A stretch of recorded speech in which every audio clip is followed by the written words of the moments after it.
100%. It was a thing big time of D1. beauty. Sure was. Watching him throw the football. Shout out Michael Piatkowski. Stud. Apparently calling plays for Eastern Michigan if you're watching that live. Yeah. Doing pretty well. Former quarterback at Drake University. Yeah. Maybe we should get him on the show. Maybe we should just call in live right now. Part of the coaching tree. Yeah. We should really do a coaching tree. Got to do that this year. Maybe we can get some of these coaches. Because we got a good coaching tree. Yeah. Yeah. Bigger than anyone would assume. Way bigger than I would even think of. I would say like 5X bigger. Yeah. Possibly larger. Another shout out to Jim Nelson. Yeah.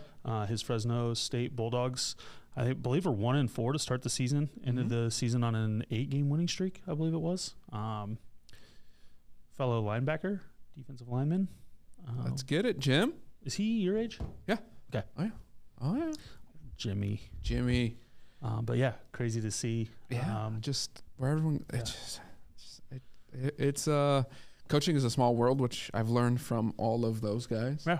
But there's a lot of Drake in those bones that not everyone knows of. So yeah. Here we are.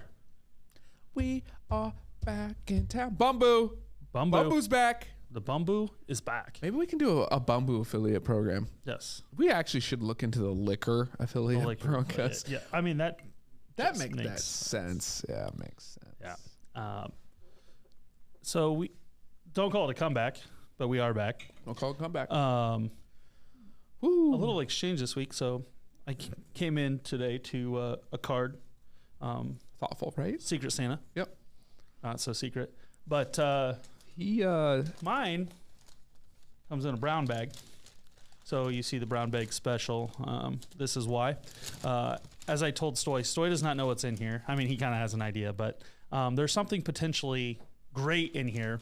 And then there's also something definitely terrible in here. So we're going to do like just a little grab bag segment for our shitty shots. Plus there's a little, something for Stoy in here as well. As we've reached Christmas week. We're still several days away as Christmas is on a Sunday this year, which is just kind of the odd Christmas to lights deal aren't with. on. But yeah, it is odd to deal yes, with. But as we make your day merrier and brighter for those viewing at home.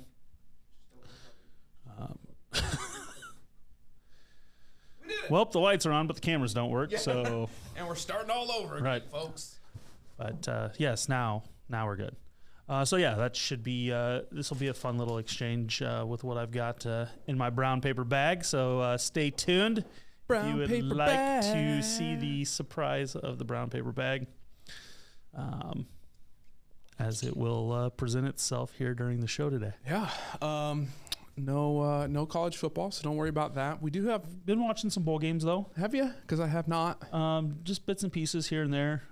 Besides Frank Gore's playing again. Poking my head in and out as I turn on my YouTube TV. It'll show games, and usually they're replaying decent moments of games, and you can kind of walk through the game more quickly than if you're watching it live. So there's been some pretty good games overall as far as just competitive scores, stuff like that, but not paying a ton of attention overall. But there's some decent games this week. And then next week, obviously, we'll jump in. Yeah. We'll be back next week. Well, it'll be head first. We'll be jumping in next week with both feet up in the air. Yeah. So hopefully you can stick the landing. And hopefully you know how to swim. Well, I sink. That's fair. I sink. My bones are dense. Yeah, that's fair. Not fat. I'm just big bone. Just big bone. It's fine. We digress. It's fine. It's all fine. So, a little recap of the week. Don't call it a comeback. No. The week of the just NFL Week 15 in a nutshell. Building a lead and pissing it down your leg. I will say, though, after the World Cup and how it finished, getting into the craziness was like, you could not have drawn it up better. No. First of all, you could not have drawn up the World Cup any better. Yeah. There's just no way. You were watching. Oh, absolutely. Every minute of it. All right. Good. Every minute. We'll get to World Cup. Yep, that's fine. That was fun. But Thursday Night Football. Yeah. Met Thursday Night Football standards. Sure did. And by the way, the fraud or not from last week, the Seahawks had to prove and show us something. Yeah. They're frauds, in my opinion. They did not. They did not show us. They're not good. Here's the problem, though. They're playing the Thursday Night Football team they played is the team that we believed was not a fraud and is one of the up-and-coming teams to be considered Super Bowl contenders. So I'm still on the fence, although I'm on the fraudulent side of the fence currently. If they would have covered, I would have agreed. That's fair. They did not. That's fair. That's fair. They did not. It was not close. But that was a terrible matchup for them because their defense, running defense specifically, is the fraud. And they broke off like a 40-yarder in like the first 3 plays or something crazy. That's the 49ers' strength. Yeah. So that's why I say, while leaning fraud, I'm not completely sold that they still can't now, will they probably sneak into the playoffs. They could still get the playoffs. Right. So no one in the we'll cover that South later should. in the old playoff projection. Because it's going to make me physically ill.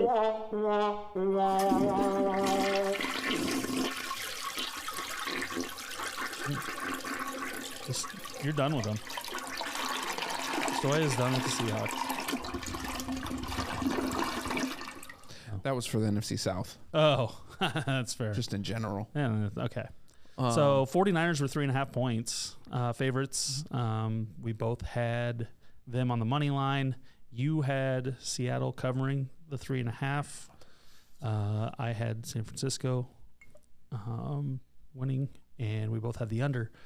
So it took a Thursday one step up. Night unders. Yeah. Take them. Bet them.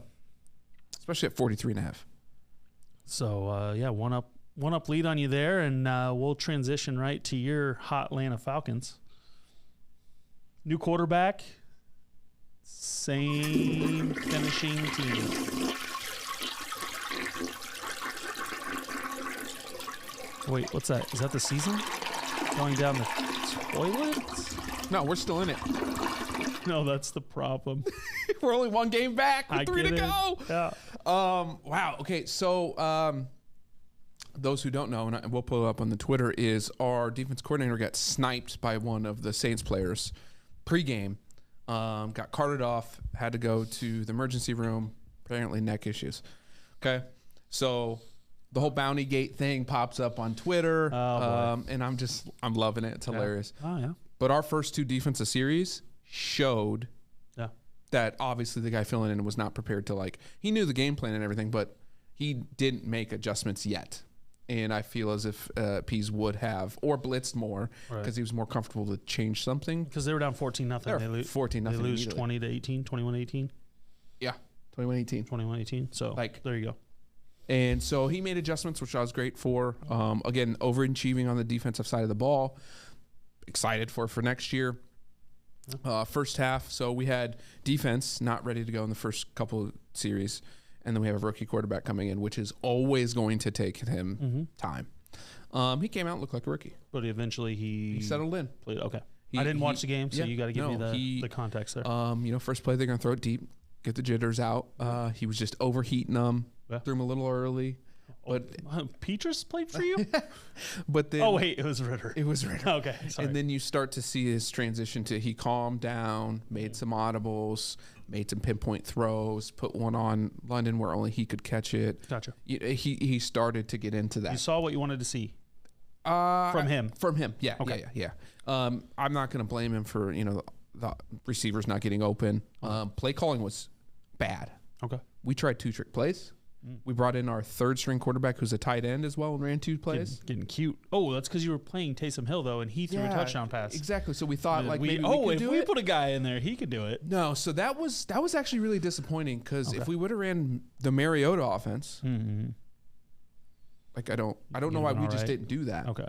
They started to get back to it at the end of the game. Last 2 drives were specifically that. Right. And so we're down. We're going down a drive. It's 21-18, 4th and 4. Throws a strike to Drake London. He catches it, and then he just gets it punched out. Yeah. Granted, we're on their 25, 30-yard line.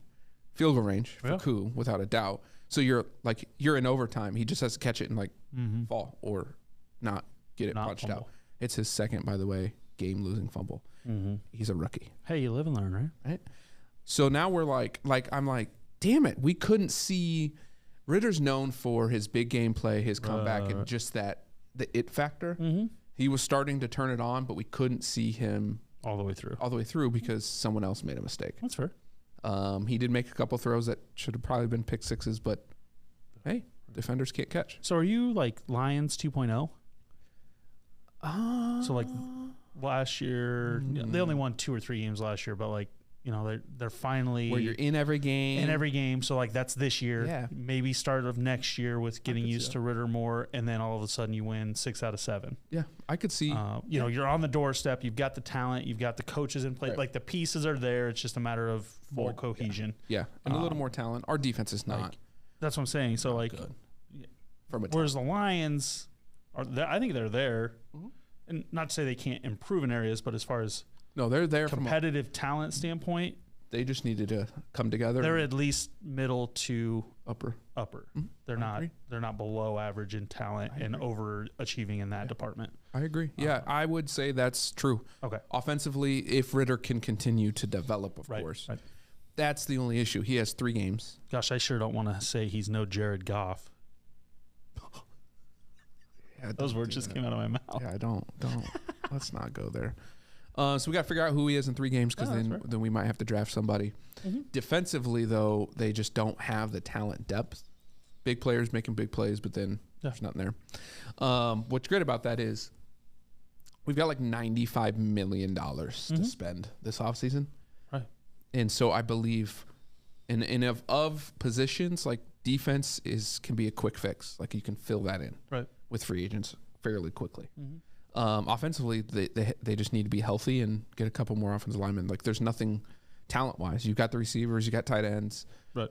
You just need a quarterback. Mm-hmm. You got running backs, one of the best rookie running backs in the league, averaging like 8 yards a carry. It was crazy. Mm-hmm. So you just need some defenders, and we got a lot of money to play with. And thanks to Mariota getting surgery, maybe whatever that is, that's $17 million we just saved. So sitting pretty. But that game was just another game we could have won if you finish, which we have not been finishing. Right. So you lose by 3. Line was Saints -4 at home. You had Atlanta, so you covered the spread. I had New Orleans, so I got the money line. You had the over. I took the under. It was 42.5. If that game goes to overtime and or they score a touchdown on that last drive, that game goes over. So obviously myself, the Nostradamus, was correct. That's the week right there. And we will parlay this right into the fact where I've got to talk about my squad. Because it's going to make me physically ill. I just did it for you. I appreciate that. Yeah. I've got an against the grain take. I don't care that we lost this game. I do not like how we lost this game. We were up 27-10 in the third quarter. Dominating the game, both sides. Ran the ball, threw the ball. Didn't let a hot Jaguars team with a quarterback who is in the top 2 or 3 of QBR over like the last 6 weeks. Good receiving core. Have a really good idea of what they want to do. Dallas controlled that game for 2.5 quarters. However, we gave up a 27-10 lead. Don't close the game at the end for a couple of different reasons. Play calling. Lack of execution on their part, inability to tackle a guy when you had him 12 yards away from the sideline and somehow let him get out of bounds. So many ways that they lose that game that like all had to come together. So not concerned actually at all about the loss itself. A little bit concerned with how we lost, but I think too many things had to come in. Now, also consider that I have not at any point this season put my full emotional eggs into the Cowboys basket. I shouldn't. Because this is what we do. This is what happened. The biggest thing is it doesn't matter.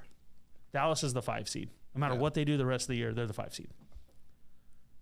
I think that comes into defensive effort once you get into a certain point of the game.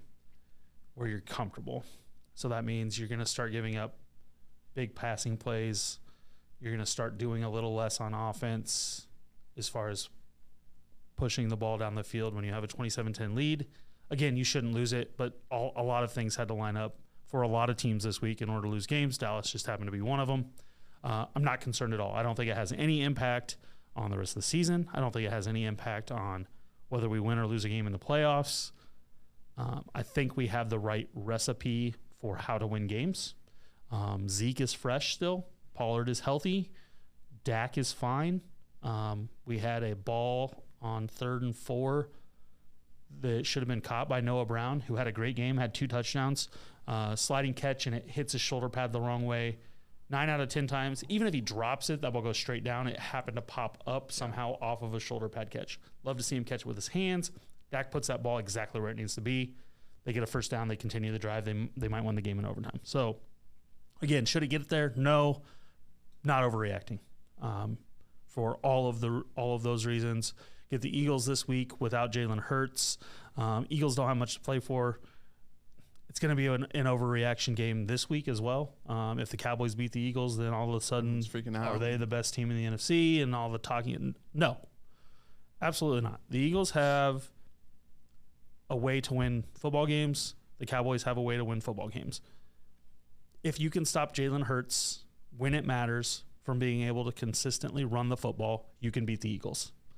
The Cowboys, if they run the ball 25 plus times a game and throw the ball 30 times or less, they're going to win football games. Whichever team is able to dictate that more when they would play each other in the playoffs is going to win that football game. Same type of thing with the 49ers. That's a very similar game plan to what you're going to see against the Eagles. And, I mean, really the only other team, who else are we looking at in the NFC? You got 49ers. The Bucks? Nope. Saints? Jags? Stop it. Or Panthers? No. Who's coming out of the South? Stop it. You got the Vikings. And exactly. But they're similar. There you go. Vikings are just fraudulent in general because fraudulent because they have holes. They can't run the ball consistently. They are so fraudulent, and they can't play defense. They cannot play defense. I don't care what comeback. When I look at the 3 teams in the NFC, I look at the Cowboys, I look at the Eagles, I look at the 49ers. Dallas has the best quarterback of those 3. It's not. You can't really. Brock. I love what Brock does for that system. Don't get me wrong, but like, no, Dak's if a guy needs to win a game, there's only one of those 3 guys that you're taking. Hurts again if he is allowed to run. We have seen that teams, for the most part, tend to be able to make a quarterback throw in the playoffs. It's why Lamar hasn't had as much. Now, if he can trend more towards being Josh Allen, run when you have to, not just like Justin Fields or anything like that. So that's going to be the thing. Eagles struggled this weekend mightily. They sure did. Find a way to win because really good teams find a way to win because on both sides of the ball. But just not going to overreact to it. Again, not that surprising. They should have lost last week to the Texans. Ended up escaping. You play with fire too many times, you're going to get burned. Whether that is, again, I mean, it feels against the grain just because everybody wants to react to the Cowboys in a certain way. Not concerned. Jaguars are playing well, and Lawrence is playing well. And when he was allowed to just throw the football, they threw the football all over the place. That's where Dallas is injured right now, is in the secondary. You're going to get tired throughout the game. Cowboys made a play late to get a fumble on a potential game-winning drive. Offense didn't do their job. So, yes, the defense let them back in. No, the offense didn't do their job. Offense did their job, had a fluke play. So, overall, again, not concerned. We sucked when it come to picking. We both had Dallas covering 4.5. We both you had the under, I had the over, so I did hit the over at the 47.5, high-scoring game.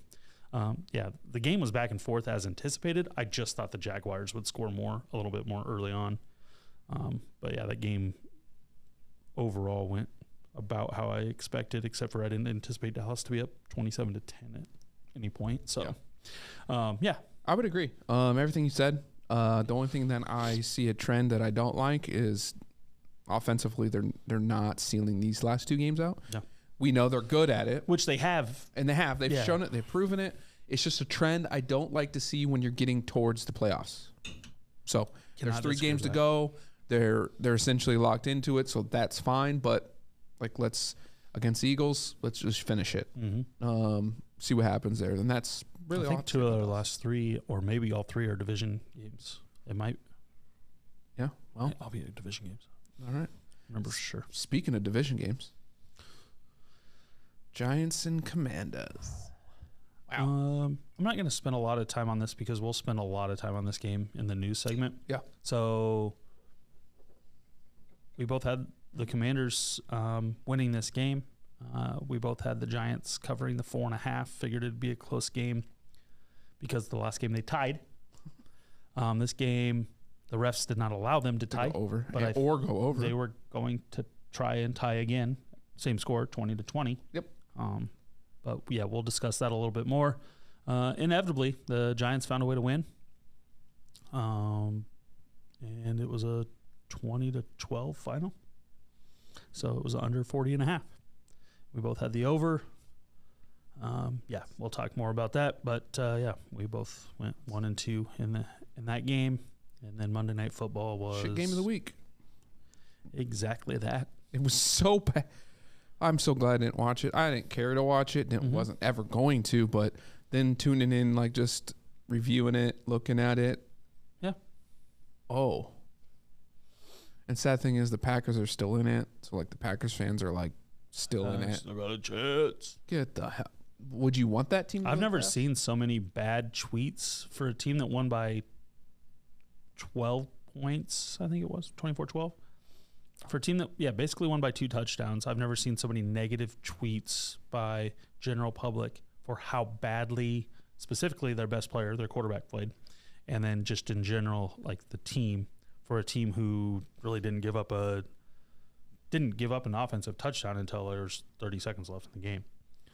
So like defense, you would think would be getting more, but it was just like that's how bad the Rams are, except for one drive against the Raiders. Now this time though, I believe the Rams defense let them down. I mean they're just not. They're not the Rams defense. I mean, you gave up 24 points to they give up Rodgers. 14 and back-to-back drive. Like they just went 2 drives Right. and 14. That was really the. I mean, yeah, nail in the coffin type of thing. But yeah, But it's not good. Yeah, bad. Not good. Bad. Not good football. So I went 6-9. All right. So I win. I didn't fill out 7 this counter. My bad. What was that? Yeah, so I have a shitty shot. But best bets of the week, I beat him. So we're just going to put that out there. All right. Don't look. No, I am the.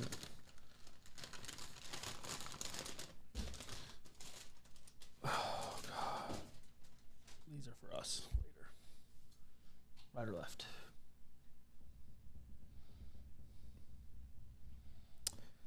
A nod to my mom. She was a lefty. Sometimes in life. I think that was a good choice by you. Thanks, Ma. Sheepdog. Those scoring at home. Goldschlager. Goldschlager. Oh, It Goldschlager. reminded me of a snow globe when I saw it, so that's why I got this one. They should actually make a snow globe. Like Yeah. they should do that. Hadn't had the Goldschlager in a while, but Boys, remember the last time you had Did that Goldschlager, huh? yeah, Huh? I do. don't. College. Yeah, but like, Yep, that's it. do you remember the specific memory? No, I just know that it's when it happened. It's in this cool looking bottle though. Let's get Goldschlager, guys. It'll Looks way get us fancier. drunker faster. Yeah, because the gold Because the gold will cut your gets stuff. little and- cuts, and you get the alcohol in your system faster. We were awful. Awful. But hey, No, it's true. hey, So I hadn't seen that peanut butter whiskey. Is it? it says woof. Yeah, it's proof. Yeah. So it's Sheepdog peanut butter whiskey, which would be similar to what we've seen within what are First the of other all, two? The bottle's awesome because that came out a lot faster than the shots have been. Yeah. Okay, look, I'm gonna give you Sheepdog. I'm gonna give you that. Because it's a little, the hole is bigger on the bottle. Oh yeah. The neck Yeah. it's a thicker neck. Yeah. That's why. So they're like, that's a good design. a good shooter bottle. Good, great design. But compared to Whatever its face is, Smoother. Yeah. Less of a kick. Gotcha. Because we've got two different types of peanut butter whiskey that we. I want to say more peanut butter lingers longer. Gotcha. Or that's just because I just took it. That's all I remember. That's fair. But yeah. Well, I mean, in peanut butter and bananas, you can't go wrong. You paired it well. Oh yeah. See, look at that. Thanks, Ma. Yeah. Always looking out, bud. Always looking out. Always be there. By the way. So. Might need to mix those next time. Yeah, that's fine. This is a you gift, but this is an us gift. Us gift. With the bad and the good, bad and ugly. I don't know how you feel about a very specific flavor that is in this bag, and so that is going to determine how terrible it actually is. If it's black licorice, it is not. Okay, then I'm good. I'm fine. I wouldn't do that to us. If it's black, I would throw up. So Jägermeister, not your jam, huh? I like Jaeger though. That doesn't make any sense. No, it doesn't. That's black licorice. But I can get Jaeger down. Maybe because I do it with bombs. I'm just saying plain I don't know. Jaeger is straight black licorice. To be fair, I was fed the original Jaeger that had deer's blood in it. Yeah. When I was a kid. You were fed it? Fed it. Yeah, I was given it. Giveth. Yeah. I'd never taken. We drank a lot of straight Jaeger when I was in high school. Yeah. I mean, and that was it was good. By the way, that was better. I was 21. Better than now Jaeger. I haven't had Jaeger in a while. I haven't either, but it was better. I just know. Also, like, I always wonder with Jaeger is like, how were they the first one to like, how is the Jaeger bomb the original bomb? Of all the things you would mix with something else, like, you know what? Let's do Jaeger first, and then everything else can blow up. You know, then the grape bombs come and Vegas bombs and everything like that are all post Jaeger bomb. The kids don't know. The kids don't. They don't know. The damn kids. They don't know. They don't know. All right. On to the news. Oh yeah. All right. All right. We're not going through our best bets. No. Because they weren't very good. I mean, way to go, Bengals. I mean, I did fine. And how about those Texans? How about those Texans? Crappy teams lose, great teams cover. I might do. Houston Texans. I'm 2 weeks in a row on them. I might just do it. I didn't see their line this week, but I mean that doesn't matter. Vegas has to start having a little bit of faith in them, don't they? Yeah, I haven't seen their line either. They play hard. They do a dual quarterback system too, which is really bad. That's why they lost the game this week. Did you see this? He switched. Wow. Mm-hmm. It's kind of a big deal. Yep. $1 million a year. That's pretty good. Saban was in town last week. Then he went to Tuscaloosa this last weekend. Oh. I would love to know the inside of what happened with that. Personally. Well, his inside sources. We have a lot. Would say. Do you know that? Yeah, we do. A lot. I mean, there's some redundancy there. Always. I don't even. Where is Wednesday? There's Wednesday. Top one.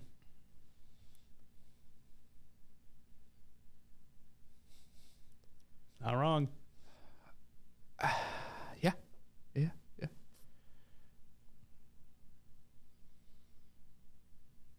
All right.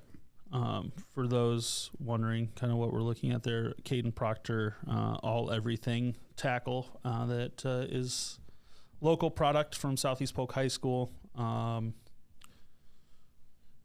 had given a commitment to Iowa back in June verbally. Here over the last couple weeks has been to University of Oregon, University of Iowa, and University of Alabama on visits.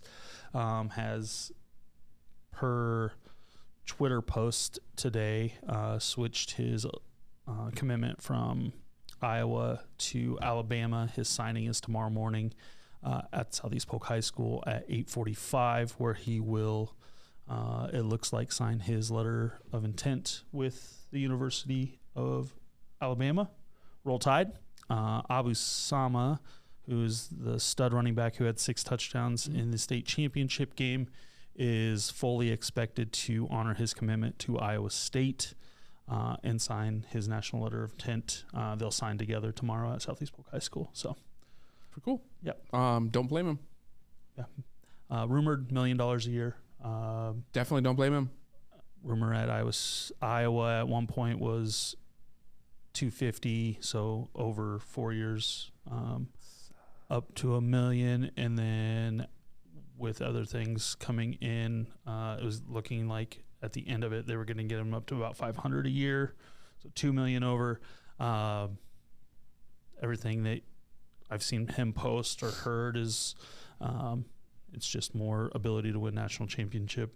Obviously hired Alabama, a lot of considerations. And the biggest thing that like I would hope that people take out of it, because there's going to be a lot of, and there already even has been with just the rumors swirling over the last few days, pushback from the fans and everything like that. And this is probably a deeper conversation that we'll want to have as we see these things take place. But it's going to be the impact of NIL on fan bases who are directly now paying these kids, because these are all alumni base or fan base programs. Swarm is what it's called at Iowa, that are bringing these monies in. So these people are throwing their monies at these programs in order to pay these kids. It's pay for play, whether they want to say it or not. Directly affects transfer portal. It directly affects fandom, the kids that are coming in. But you're going to see this more. And so the argument becomes, are the fans in the right to be yelling at a 17-year-old kid for decommitting from a program or anything like that, whether it be over money or, family obligations or anything like that? Because I can do more with $1 million at age 17 than I can with $250,000. I can do more with that at any age. So if I were to come to you with a contract that says, hey, I'll pay $100,000 a year, and then 6 months later, after you tell me you're in, someone comes to you and says, hey, I'll pay you $500,000 a year. What are you, as a 25, 30, 35, 50-year-old man or woman, going to say when I come to you and you are not in any way contracted to the first? It's pretty easy. Other than you gave me your word. Right. But now you're getting more money. And if you tell me you're leaving $400,000 on the table, I'm going to call your... we are the no BS Goon Squad, and you're full of shit. Yeah, you're completely full of shit. So, not to mention it's a money thing, but also better team, better top side on top of all of that. The argument from the fans is obviously in June, all of these things were on the table the same way. And he said all of the right things as far as it's not about money, it's about staying home, it's about feeling at home, And now all of a sudden it's still not about money, but it's about winning national championships. And the thing is, between December and June, Iowa and Alabama haven't changed in their ability to win championships. I mean, it's still the same. So that's the blowback. Here's the thing. First of all, kid's 17 years old. Second of all, he's got how many people in his ear? He's got people paying for flights to everywhere, all-inclusive everything at these campuses now, because it doesn't matter. It's no holds bar on the kids that they want to get. I mean, we're talking Nick Saban in Runnels, Iowa, telling what do we need to do? Where the hell is that? Right. What do we need to do to get you 2 weeks before signing day? A week before that, it was, is it Cristobal that's in Oregon? No, he went from Oregon to Miami. Whoever's in Oregon now, same thing. Come get it. What do you need? What can we do to get you in here? And money is seemingly about the same between Oregon and Alabama from everything I've heard. But it's like you got so many people, adults that are hopefully have the best interest in mind, but we all know that that's not always the case, and many times is not, because they're not the ones making the money. They're the ones with the dollar signs in their eyes. They're not the ones who have to perform or anything like that. So empathy for the kid. Also, you hope he makes the best decision from them. And ultimately, the transfer portal's open. Iowa's going to have their arms wide open if he's not happy there in a year. So don't burn a bridge. Anywhere. You can't, I mean, as a coaching staff, as a fan base, it'd be interesting to get some of our coaches on to ask this specific spot. Are you always recruiting? Are you not recruiting the guys that you want, even if they go play somewhere now? You have to. You have to at this point, right? Mm-hmm. And that's got to be the toughest part from a coaching perspective is if you're done with a guy and you want to voice that, you have to be at peace with ever not getting coming him. back. Or the people around him too. Like we got Right. quarterbacks bringing receivers in. Like you burn a bridge, you might Could burn be burning multiple. more than one. I mean, that's the whole point with burning a bridge too. Is it's not just it's the whole bridge. It's every piece of it. It's all the Everyone's connections, yep. the networks, and obviously social networks are as big as anything Yeah. in the world right now. So, But hey, I more power to him. yeah, Great decision. I would make that same decision. Yeah. Just because I don't like the Hawkeyes. But I mean, right. like from a football standpoint, How do you Go feel win it. about the Go just win it. generally speaking, real quick on the committing, decommitting portion? Just part of football these part of days. the game. It's it's no different than the transfer portal, really. I don't Like, think it. is there one that's worse? I would say if like he committed to like say he just committed to Iowa Mhm. and then flipped that because we're so close and that means Right. like I mean, this Everett is and 6 months ago. 6 months. But he's been riding strong. That that's where he's going. His best friend Xavier Wampa's there. But But we don't know like no, we know none. Here's the thing: we know nothing right. about nothing. correct. Iowa could have said that no, you're probably not starting right away because they just had a whole bunch of young guys. I Right. mean, there's so many things. I'm just proud of him for making a decision and not doing the super like late flip a hat 16 times. That bullshit needs to stop. Right. Well, it's just a show. Commit Made for TV. and do it. Don't Yep. don't be the douchebag that does the hat thing Yeah, with the jersey fair. pull and so he Yeah. said what he's doing it and sign it. Cool, do it. So And if you don't like it, again, what's cool about it is he can always come home. right. Like there's no way Iowa would be like, nah. Right. They'd be like, absolutely. Mm-hmm. And so it gives kids power, and I'm Right. all for it. I think it needs to be honed in a little bit, obviously, but I'm for it. Mm-hmm. All right, let's jump into other news. Like I said, we're going to be all over the board this week. It's gonna be all over the board. So Where do you want to start? I'm just top to bottom at this point. Yeah. Top to bottom. Justin Jefferson is 465 yards away from breaking Calvin Johnson's record for most receiving yards in the season, which kind of is insane. Actually, he's about half of that now And now half of that, because that was last week. like 3 games to go. Yeah. I just never. I know he's having a good year, but when you put it in that, that's just insane. Yeah. I don't know why people don't cover him more, but whatever. I don't care about that one. Georgia. Have you ever seen this blocking drill before? I just did this one because I was like impressed the fact that they're like. Have you? No, I've never seen This this. completely makes sense. 100% does. So what you're I've seeing, never seen it. 3-man weave passing drill. But like, I'll try to explain from an offensive perspective why this is good. So what you're seeing here is just one lineman. He starts blocking a guy over the top, and then is blocking a guy coming from the right, guy coming from the left. And the biggest thing this does is, one, it's a great drill for keeping your feet moving at all times, because as soon as a lineman locks his feet in the ground is when he gets ran over and or juked out. The second thing is stunts are a huge thing in the NFL, whether it be a linebacker, defensive lineman stunt, or just a defensive lineman stunt in general. That's either going to be blitz or stunt, depending on which side of the balls or which positions are doing it. But basically, it is, can I redirect from one block to the other, either one guy to the other, and engage in a forceful way?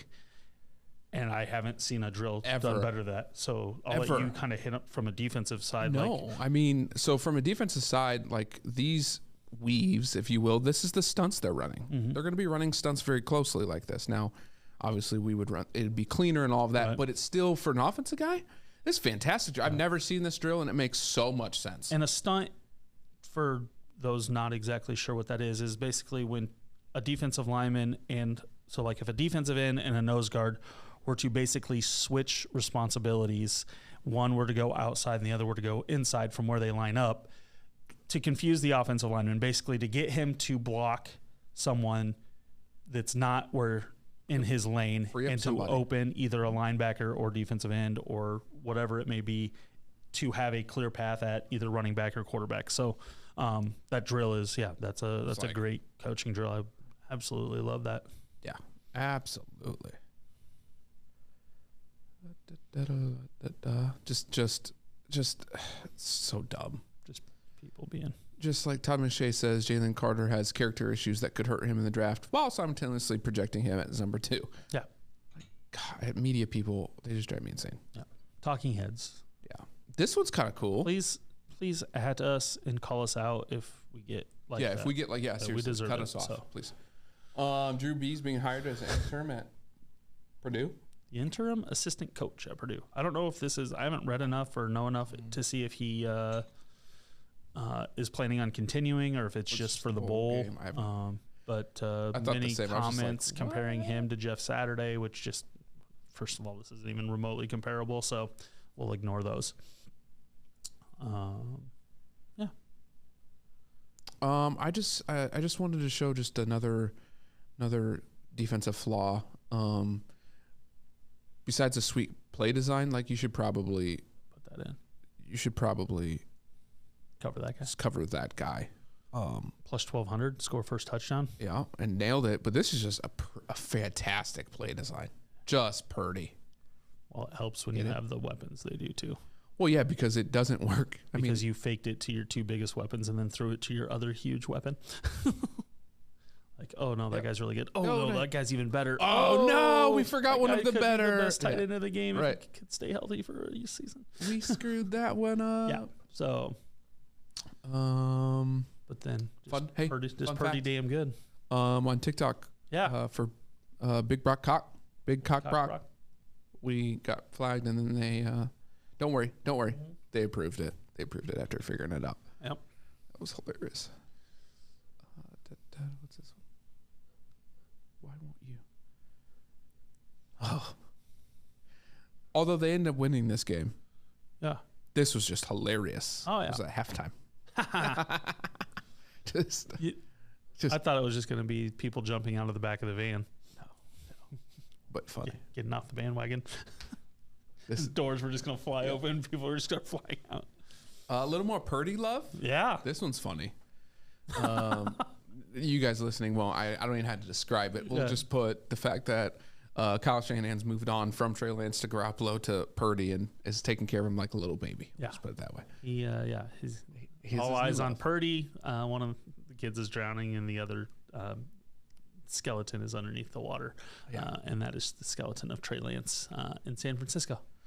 So golf PNC. Man, it was fun to watch. Even fun to watch him while he was limping around. But Charlie Woods, like, look at the 3. Like, you think he hit puberty? You think? Does it show? It's creepy to watch him play next to his dad. It's like the ghost of Christmas future. And like, look at his positions. Mm-hmm.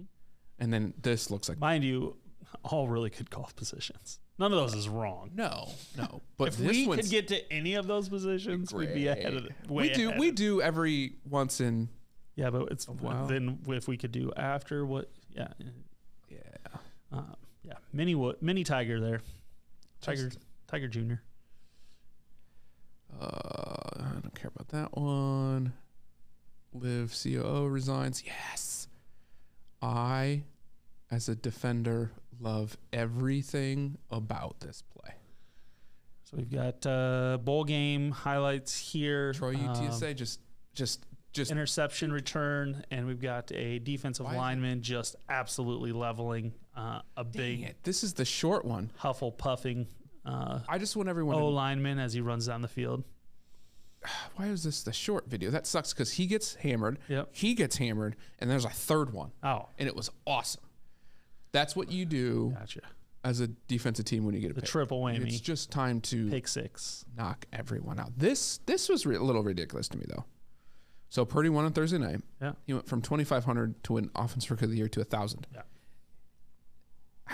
He's played 3 games. I don't think he'll even qualify. I mean, I guess he might, but I no. I don't know what the minimum games played is, but I don't.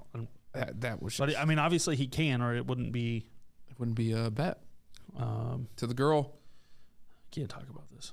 Yeah, just look at the throw though. Our girl Annie just out here slinging the pigskin about 30 yards, 40 yards. Looks like she's throwing it about across the field. I mean, just winds up and just chucking the old pigskin. Still got the big hoop earrings in. Got the ponytail. Crushing it. And then we get to our boy Russ. Yeah. This is a bad look. Is Russ, it not? Russ was at the tables. This was like, I want to say the news that he wasn't starting was sometime in this day. Yeah. He was out, I think it was he's at the casino the night before. Yeah. So like, this is Russ sitting at the casino after it got announced that he was not going to be starting. Playing. Just not playing at all. Yeah. That's a bad look, in my opinion. Cooking at the casino. He's losing all his money, I bet. Yeah. So. Oh, man. What's this one? Oh, I know why this one's in here. Have you ever how many times has this happened to you? More than, yeah. So this is Cousins getting stepped on. It's the worst feeling in the world. Most what helpless. Took him so long to get his foot? Is that a slow foot? It's just because bad. Well, I don't know. The only thing I can think there is he's going quick game, so he's trying to get that first step under him so that he can get his shoulders turned and get rid of the ball to the left. Other than that, it just seems really slow. Well, he shouldn't be. So, like, he pivots left-footed, and he should just be pushing and extending backwards left-footed. So that's the only reason that I think that he might be trying to throw quick left. Oh, it's because he wanted to get turned. He didn't want to get. So if he pushes hard left, he's putting his back towards where he wants to throw quick to. But yeah, guard steps on his foot, and he goes straight down. A lot of times this will happen in short running game, just on run plays, and it's where the center will actually get pressure up the middle, and so his first step goes back, and it's on your plant foot that he steps. So then he's on your toe, and you're trying to pivot and like dive toward the running back and do everything you can to not just fall flat on your face or on your ass like that one. So, yeah. R.I.P. Kirk. R.I.P. Kirk. Yeah, nah. No. Is that past? Oh, there's your boy. Oh, this one is a fun one. Yeah, don't call it a comeback. Matt Ryan. Little 28-3 in the background, Colts uniform, and little PTSD from looks like from Nam. Yeah. Matt Ryan, not a good look. Would you like to share? So I don't know, and I can't find it. Maybe I'll find it later. But so there's a graphic like this. It has 4 squares. Top left, it was like, so it's all about Matt Ryan and his losses. Yeah. Greatest comeback for the London game series. Mm-hmm. Greatest comeback in regular season. Greatest comeback in NFC Championship and Super Bowl. Yeah. Matt Ryan was on the losing end of all of those comebacks. So all up, I think 24 plus. Right. And lost them. Yeah. Common denominator. Yeah. Just Matt Ryan. Time to hang him up. Yep. I couldn't imagine losing. Yeah. That many times. Don't know if you watched this one or anyone did, but the Snowball Fest. Yeah. Best part, just watch the cameraman. He doesn't flinch though. Boop. Yep. Just gets pegged in the back. They had to put an announcement out of that game. Cameraman catching strays. Yeah. Catching strays. All right. So I said earlier, Frank Gore is back.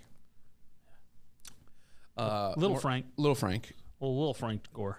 First of all, I read this. I had to read it twice. I was like, most in bowl history, and I was like, no way, because I read this as 239. Yeah. My dyslexia that I don't have. Yeah. But I was like, 239. There's 21 no way. for 329. 21 for 329. It's decent. About 15 a touch for those scoring at home. Here's the thing. He ran for 329. He only had 2 touchdowns. Yeah.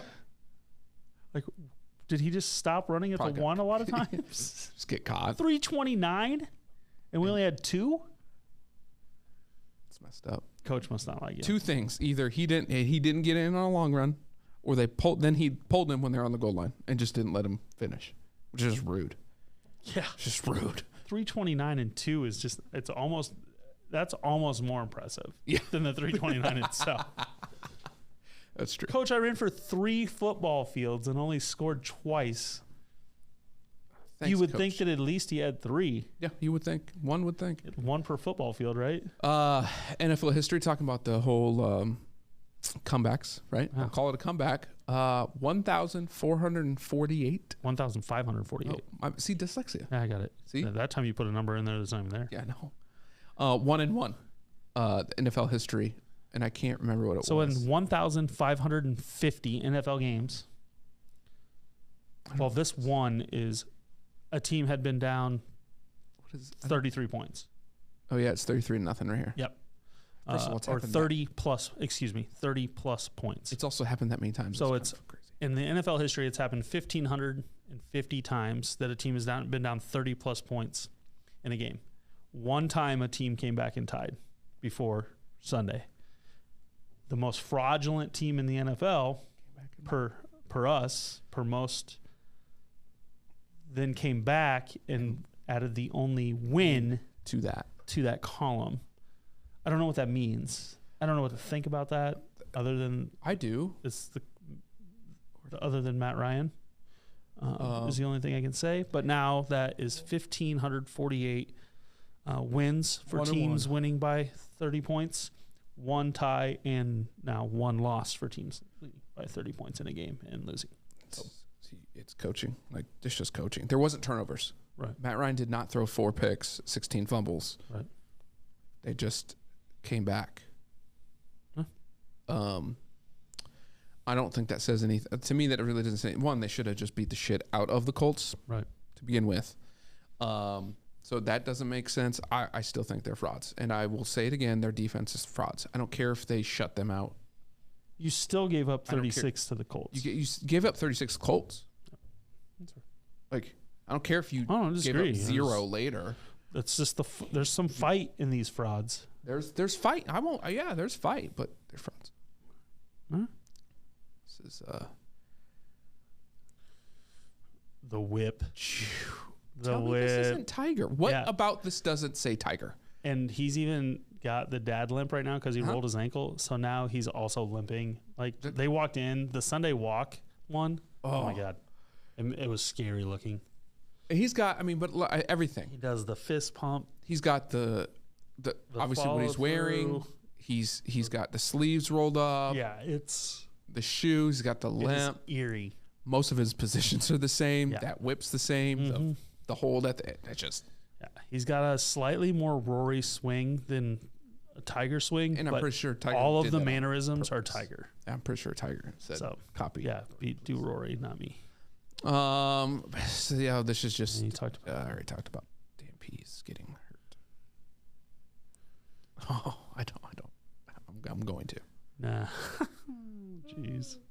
Just real quick. God, I don't want to talk about them. That's Cowboys and Colts. Anything relating to a horse? Yep. This is just back to what I was talking about with the Falcons. They've lost 5 out of the last 6 games. In each of those games, they've turned the ball over within the final 2.5 minutes, which means they had game-winning drives. They were either winning and had a chance to close the game, or losing and had a chance to win the game within the last 2.5 minutes of all of those games. Yep, you have the ball, 2.5 minutes to win. Mm-hmm. That's it. Yeah. 2 fumbles lost, 2 interceptions, and a turnover on downs. Yeah. And a partridge and a pear tree. Tis the season. You win 2 of those 5. Yeah. You're winning the division. Win the division by game. Yeah. That's what I say. You're the Lions. Lions 2.0. Tell me you've seen a better run since Michael Vick. No. And even he didn't score, which I thought he did. It doesn't matter. This run was incredible. He didn't score? No, he stepped out at the 9 right there. Yeah, but I don't care. Had nothing to do. Yeah, I've given him the damn touchdown. Right.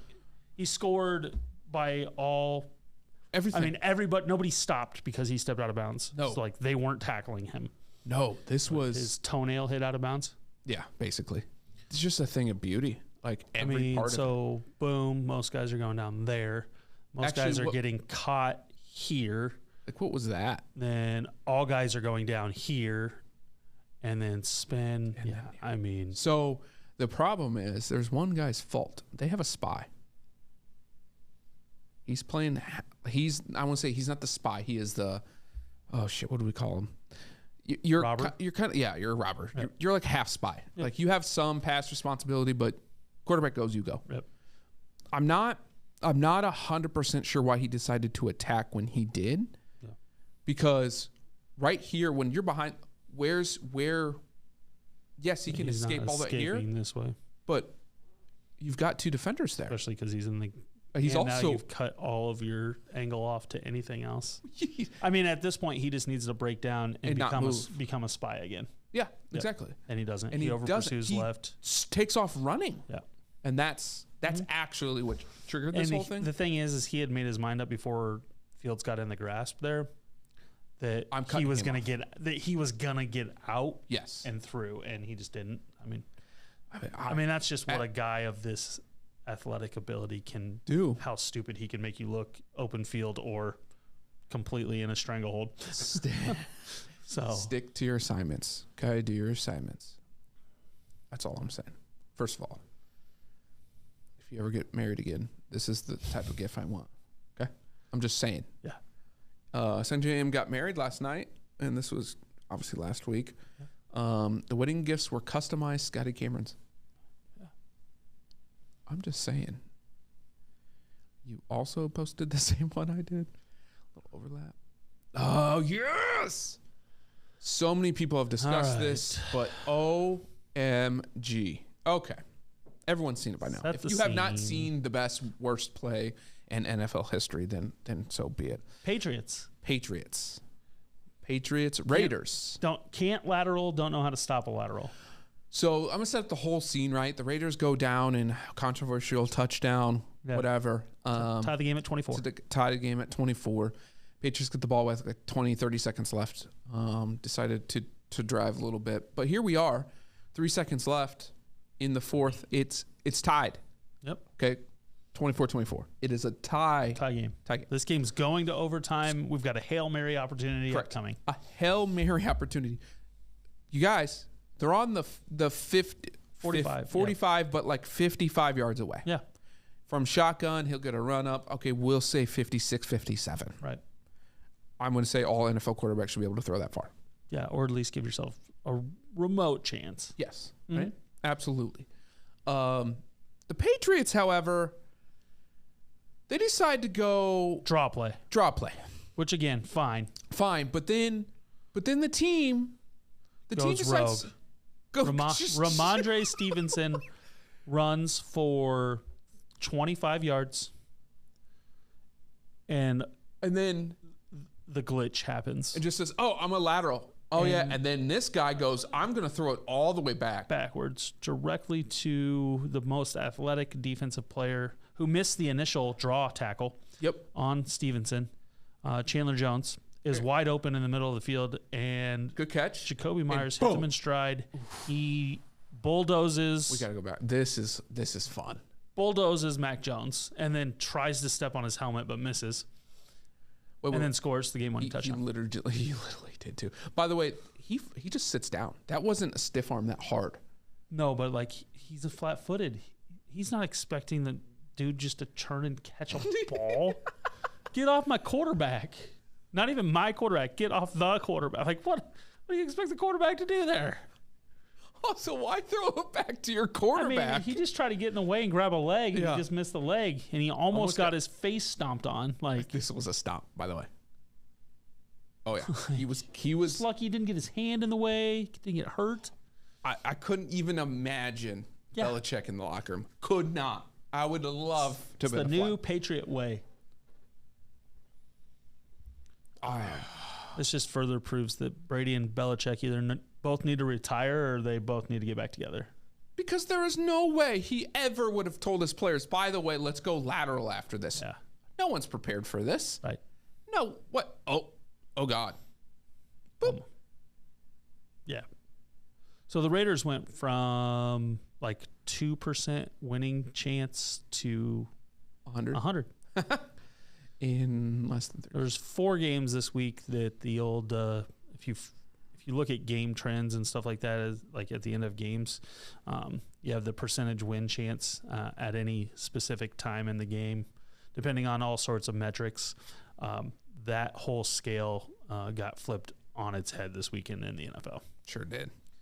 Now this is always good to see. A little teammate. This is why assists should happen in football. Yeah. Little catch doesn't come down. First of all, great. By the way, great footwork by the 28. Yeah. because this was not easy. The awareness by both guys. One, the first guy to realize that he wasn't going to catch the ball in bounds, but two of the second guys to realize. And he didn't realize until the last second. So it was impressive. Yeah, it really was. I'm surprised actually you don't see that more often. I mean, I just think the fact that two guys had to process what was happening in less than a second between the two of them. Here it is in slow-mo. So he gets time to measure it up and realize he's going out of bounds. However, the other guy also has to realize in a quarter of a second catch this ball. I can't let my momentum go finish the play. I have to react to what my teammate has seen. And there's no way they're like, hey, cat. You know, like, he's not like, don't have catch that this. He's focusing on. He broke down and went, oh. Yep. Whoop, body control. And 23's like, oh, golf club for you guys. Yeah. Oh, well done, guys. Team. Good job, team. Go. Way to go. Great pick. I don't, nothing else to say there. So, yeah, completely. Like, he puts his arms up like touchdown. Yeah. Which was just a reaction of like, oh, my, like that just happened. Yeah. So, great job. Absolutely. One of the better. And we can't play sound here, but this was great. Yeah. I'm going to let you take this one. So, this is Charlie and Tiger post PNC championship round. This is Charlie basically on how Tiger played yesterday. That's the best he's ever played in a while, says Charlie. And that kind of shocked me. So Charlie showing his youth, Charlie showing his ability to poke a little fun of his dad, but also remembering the shot master and why Tiger is the GOAT and how that's coming back a little bit within this. Tiger afterwards responds, he's like, yeah, I used to be good at golf. Yeah. So takes it all in stride, just kind of smirks. Like when you're watching your kid say or do something. You're like, yeah, all right, like, okay, you little shit. By the way, his poise on the podium, obviously he's been trained. Yeah. But he's witty. I think like Tiger has became witty. Like he was not that early on. Right. And he's picking that up, which I think will bode very well in his career. But Tiger was striping. Yeah. Like just hitting a lot of golf shots his body hasn't allowed him to hit for several years. He's healthy enough to hit every shot he wants to, and he says it. He just can't walk now because of plantar fascia. I think there's a picture, and I don't know if it's in here, but he was bending down to read putts. Yeah. Like squatting down like he used to. He was putting better. So, no, it was good. Overall tournament for them. They didn't end up winning, so disappointing for them both. But ultimately, fun to see him back out there. It's an event Tiger, I don't think, will ever miss as long as he's capable of swinging a golf club. They get to play with JT and his dad, who they're pretty much family with. Yeah. I think a lot of Charlie's ability to witty banter and stuff like that has come from playing with his dad, who gets to play with these guys. And when they're out on the course, a lot of these guys, especially the young group of guys that's coming in, it's what we're seeing in the match and those types of things more and more. And what's making golf more lovable is these guys are just like us out on the golf course, except for they're really, really good at golf at the same time. So, take that away. However, I feel like to them, their misses are like our misses. Yeah. Like, I mean, they're missing by like a couple feet. We're missing by yards. But like it's the same. Like their miss, we're making fun of them. Like a shank to them would be probably a very good shot for us. But like it's the same. It's the same thing. It's just a matter of theirs is honed in a little tighter. Really, is the difference. But like when Tiger or JT you're watching, and they miss the green from 120 yards, like that's something we can do that too. I could chunk that one like down. So it makes it feel a little more human out there. But they're just better about getting up and down than we are. Just every time. So. Just a little video. Oh wait, you found another video of Mac Jones. Yep, Mac Jones. Yep. There's Chandler Jones. Watch out! Oh, God, that would hurt so bad. For those that can't see, that's a runaway racehorse just dump trucking a lady on the racetrack who's trying to flag it down like an idiot. All right, so now we can get to the World Cup. World Cup, what a match. Oh, my goodness gracious. I feel like there's volume on, and there's nothing I can do about that. Argentina. So here's Buenos Aires celebration. Mind you, if you think we do anything celebration-wise better than these countries that have World Cup teams, you're wrong. Just straight wrong.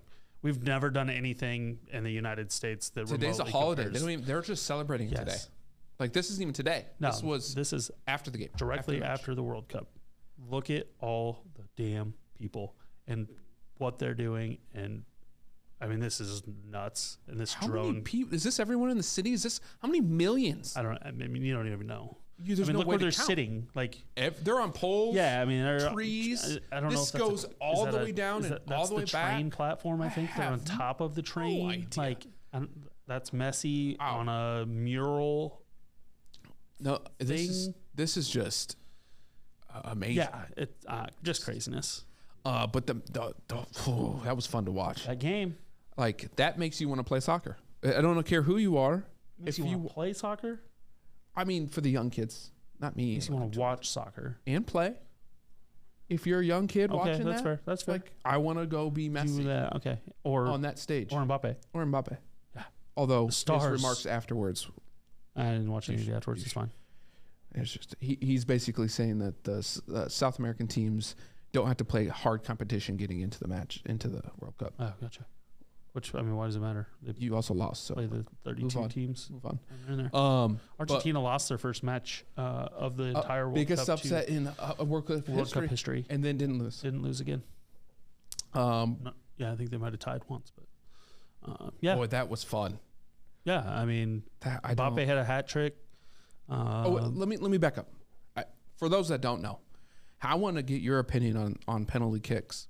Okay, so in PKs, and I'm not talking about the ones that are like in the box type thing, but if you get fouled, shouldn't you be the one to have to take the PK in your opinion?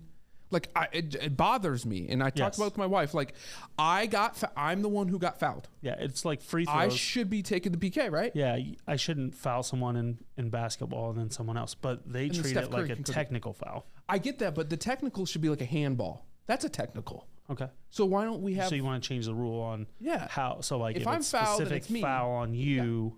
Yeah.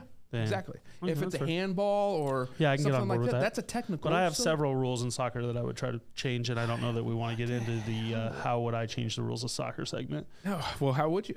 Just give me one. I gave you one, so you gotta give me one. The offsides rule. You let them be offsides? There's specific offsides rules that take away from the game that are not just cherry picking.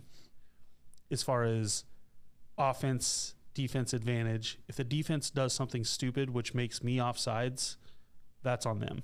Got it.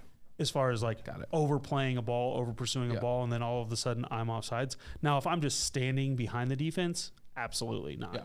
But in transitions and different things like that, where my offense makes a play and all of a sudden I'm the one that's put at a disadvantage because of a stupid defensive mistake, absolutely, I have no time for that. That's fair. And also the flopping. I mean, that's a whole different. Nope. But you know how to get rid of that? PKs. Red cards. Get football players on the field, knock them out. If you flop, you're out. You leave the field for 5 minutes. Yeah. Okay. Well, and so it's like hockey. Yeah, I like it. Penalty box. And if you flop twice, you're gone. I like it. I love that. You cannot replace them. I love it. Teams are not going to play shorthanded.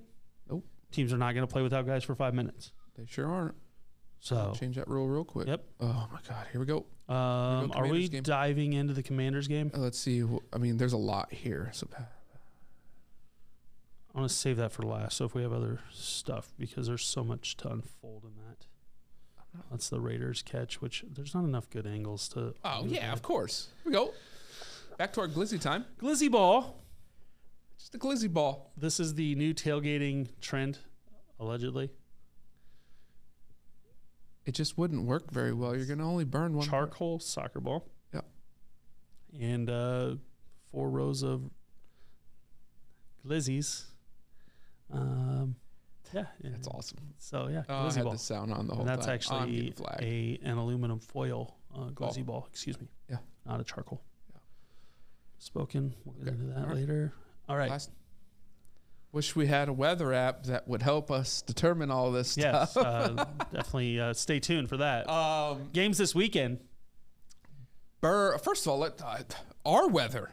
We have a damn blizzard coming. We got 6 to 8 inches and 4-degree weather, or 40 miles an hour. Let's save this for our transition into NFL games this week. That's fair. Real quick, we're going to hit on the how can the refs screw us over this week segment. My Lord. That has become now, a segment, unfortunately.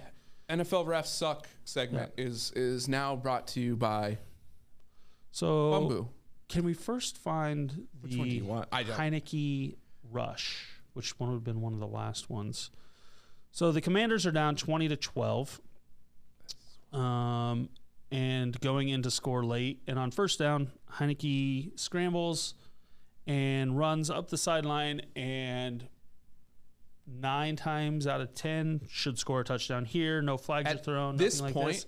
Wide open. All he has to do is... At this point, there's no one in this world that could say he's going to go short. Yep. Because the only thing he has to do is put his right foot in the ground and just follow his own Fall path. left. Now, I don't know why his guy's not blocking him, but whatever. Fall left. Here. Dive left. Anything not directly at the pylon. So he goes... And falls down at the 1-yard line. I'm not even sure. So I don't know. I think we're going to see this angle as well. For those that can't see it, basically Heineke should definitely score on this play. He's got a lead blocker. He literally has one place that he can run to not score, and it's out of bounds, and he doesn't even get out of bounds. Even then, he could still dove. There's so many things he could have done there. I just don't understand. Here. Yeah. First of all, I don't know why you're not blocking here. No. Second of all, I don't know why you're just not scoring. Mm-hmm. And then you get to here, I'm like, oh, cool. Oh, just cut behind him. Cut behind, jump. Anything. Do anything. Dive, extend fall. the ball. He just collapses. Just falls. Folds like a cheap tent. Actually, I've had cheaper tents not fold. So there's that play. So that's the play leading up to the ref debacle. The next play is 3rd and goal. They're on the half-yard line to 1-yard line, and Terry McLaurin is the receiver that needs to be on the line of scrimmage on the outside. Checks with the ref. Ref tells him to scoot up to be on the line of scrimmage because he is a little bit back there, which is correct. And so he scoots up, and the ref, in Terry McLaurin's words, tells him he's good, and is not shown telling him to scoot up more, is not showing that he's off the line of scrimmage or anything like that, as refs would definitely indicate on every play on the sideline. This is an interaction between receivers and referees. Every play. And sideline referees. So all I've seen in the comments for everyone that have watched this too is the fact that it's not the ref's job to get set or to line up correctly. Right. It is definitely part of their job, and it's something they do, and they did on this play. They communicated on this play. The problem is the optics are terrible because the ref goes directly from telling him to go up to definitely telling him, or what very much looks like him telling him he's okay, to hand going directly to the flag before the ball is snapped. The only thing that happens on this play is that Heineke takes a shotgun snap. He hands it off to the running back who runs in the end zone. McLaurin does not move on the play. There is no reason for a flag unless you are looking for one and unless you are trying to do something in the detriment of a team, the Washington Commanders in this specific situation. I'm good with if he's here, no adjustment. And doesn't look. First of all, I think it's stupid anyway because it's irrelevant anyway. But if he does nothing, doesn't check, doesn't do anything, fine. Throw the flag. He checked with you. You said forward. He moved forward. I don't care if it was half a foot or not. Right. It has made everyone now knows I'm on the line. I'm on the line. Which is the point of the rule. That's the whole point. To not deceive the defense. Correct. So we're good. And then we're not good. Because here's hand. Let me back up. Okay. I check. I move up. He points. Hand to on flag already, which I don't understand. Yep. He's ready to throw the flag. Still ready to throw the flag. Basically could not wait to get the flag out. Okay, so now I don't know if a lot of people caught this. Watch the Giants defender. If they watch. So now arguing, watch him. He goes, no.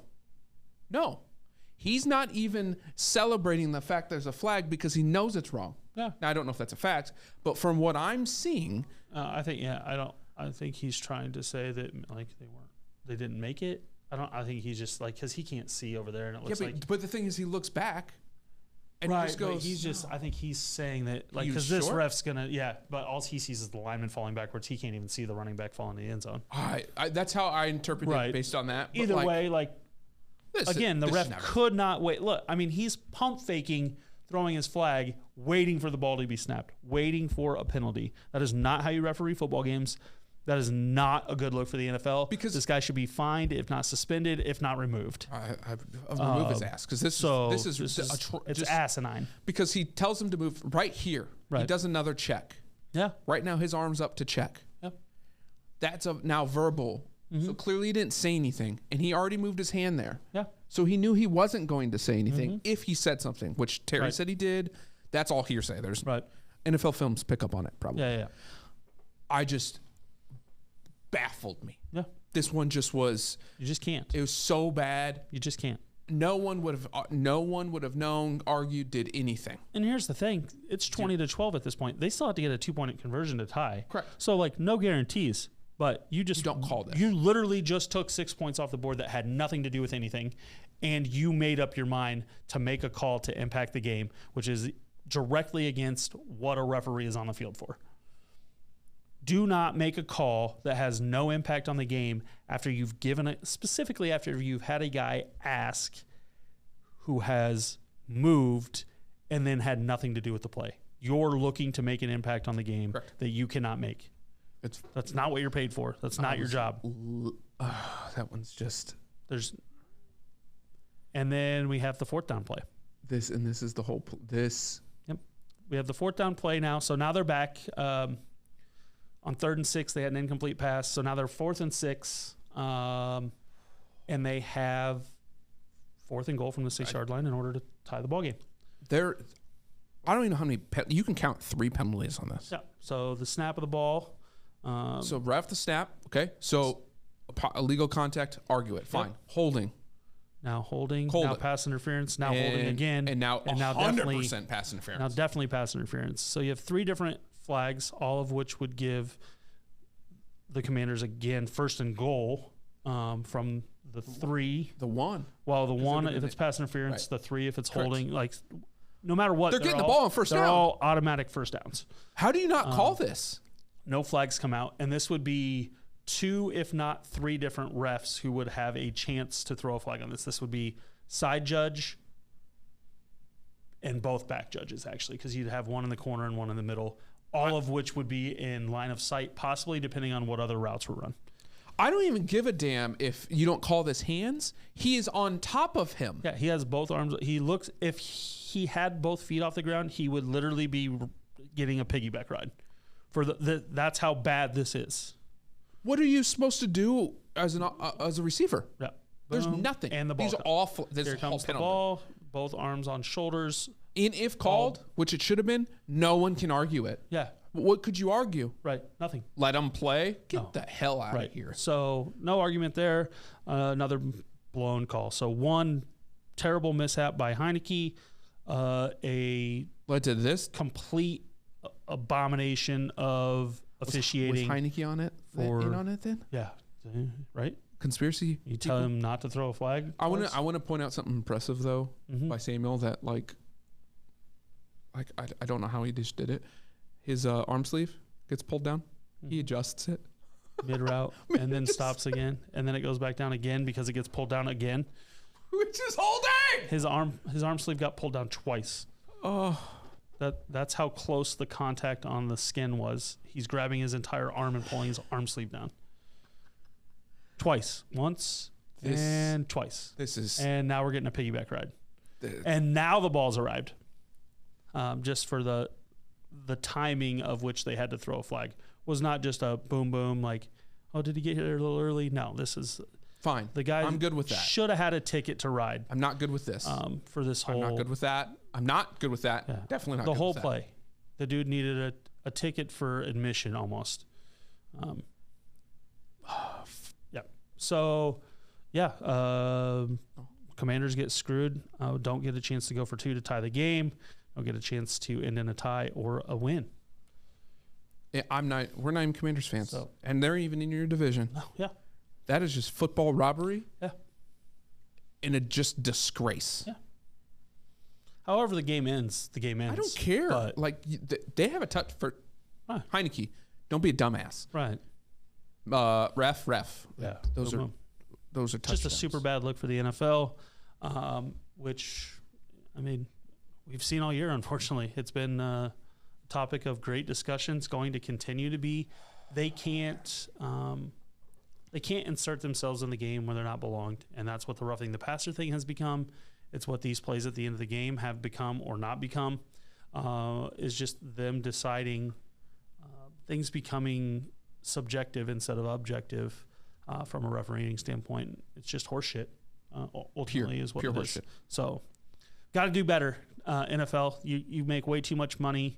A lot of comments coming about how the NFL is an entertainment business, so they can fix games and all of that. Fine. The more you watch, the less argument you have. But those three plays. those plays right including there, say a lot. Heineke. Yeah, right? Like, so it's hard to say because I mean you see a game like the Patriots game, same type of thing comes up, but I mean you can't make that shit up. no, you can't. So no, that's like, not taught. There was nothing. yeah, there was there's nothing in that no. was, So That was an unintelligent play. Yeah. Like there was a player who does not have a high intelligence, right, who said, "I'm gonna go win this thing, Right. so I'm gonna throw it back to my quarterback who's not there? in front of a giant defender." Yeah. So back to our transition here for the week. This week in the NFL. All right, Field Yates, we got a theme for the week. This is Saturday. Saturday temperatures of outdoor games. Feels like Not wind chill. In the first one, there's a city that is called Windy City. Yeah. And so we're at negative 11. Yeah, the feels like temperature at game time. Bills at Bears. I need to know two what cold weather teams. I can. Negative 11 degrees. Drake won by 6 Oh, over number 15 Mississippi State. Let's go. Let's Drake get University men's basketball team has defeated the previously undefeated Mississippi State Bulldogs.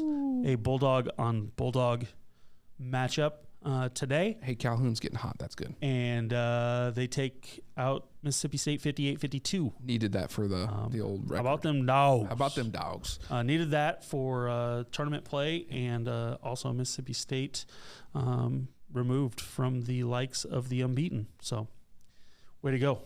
Way to go. But, Bills at Bears, negative 11 degrees. Seahawks at Chiefs. So, 21 miles an hour wind. 21-mile-an-hour wind That's in negative. Chicago. That's probably negative 30. Yeah. Like, that's pushing 30. Yeah. 20s. I mean, it's going to be Oh, it's going to be cold. cold. Seahawks at Chiefs, -6. Probably similar in winds. Kansas City.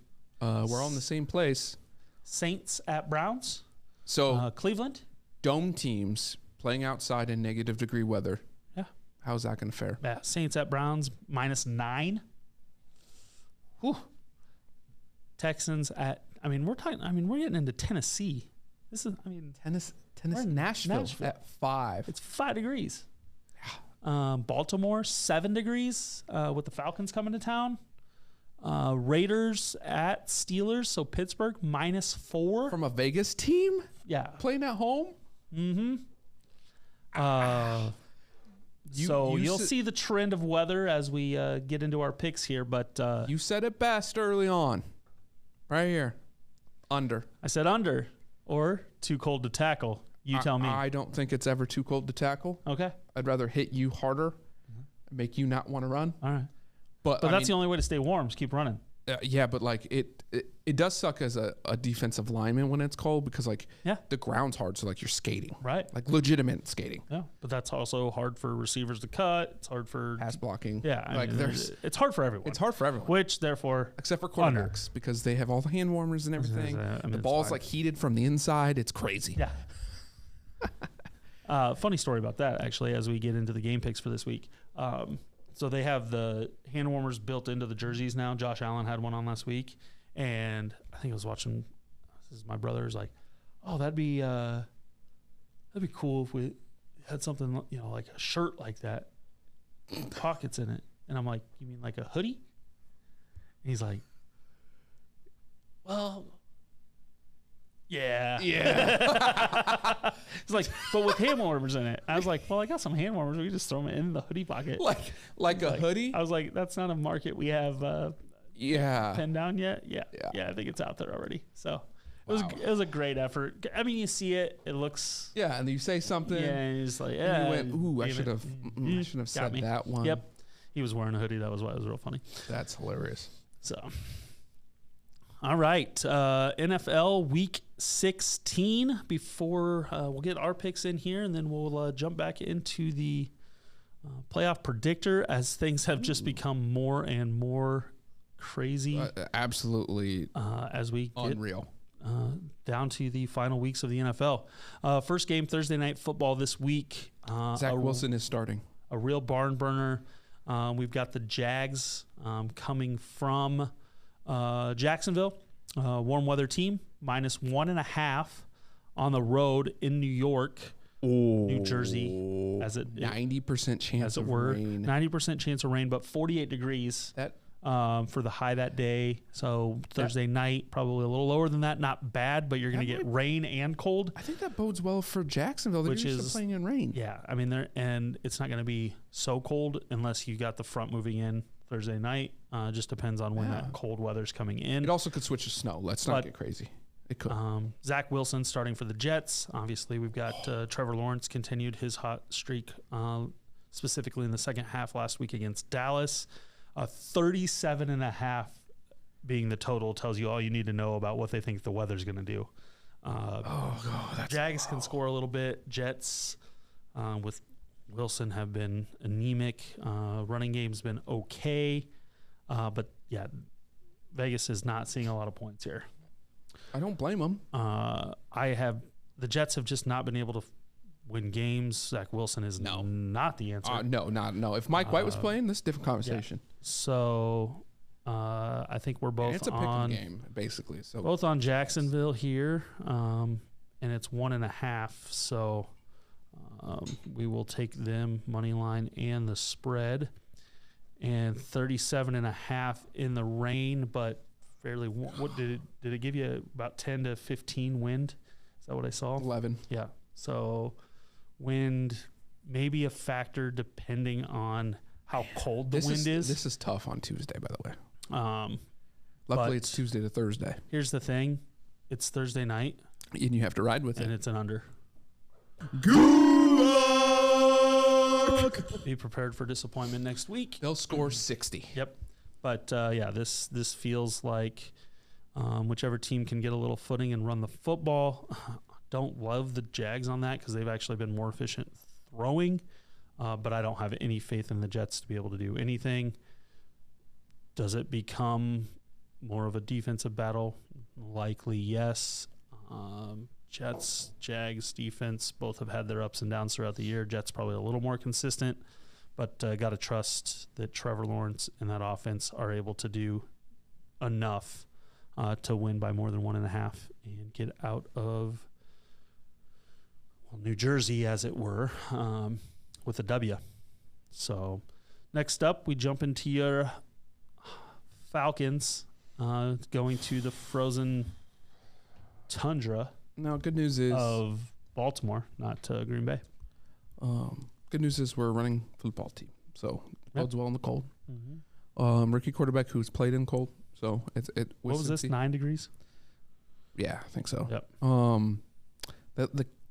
The thing is, Lamar Jackson is not ruled out this week yet. Correct. The Ravens just came off a dud of 2 different weeks. They have overall not been playing well since he went down, even with him actually. Defensively, the Ravens are stout, which is tough. The problem is the Ravens. Their strength of the Ravens football team is the rush defense. Correct, and that's our strength. Yes. It's strength on strength, and it's going to be a game plan thing. It's going to be cold. The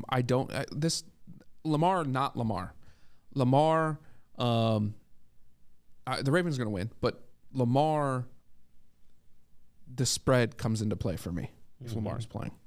I think we'll keep it close. We keep playing in one possession games, so I don't know why that trend would buck. Watching Atlanta, watching Baltimore, neither team. Baltimore can't find a way to win games by a lot, and or they give away games late. Atlanta can't find a way to win games, but it seems like they're in every game.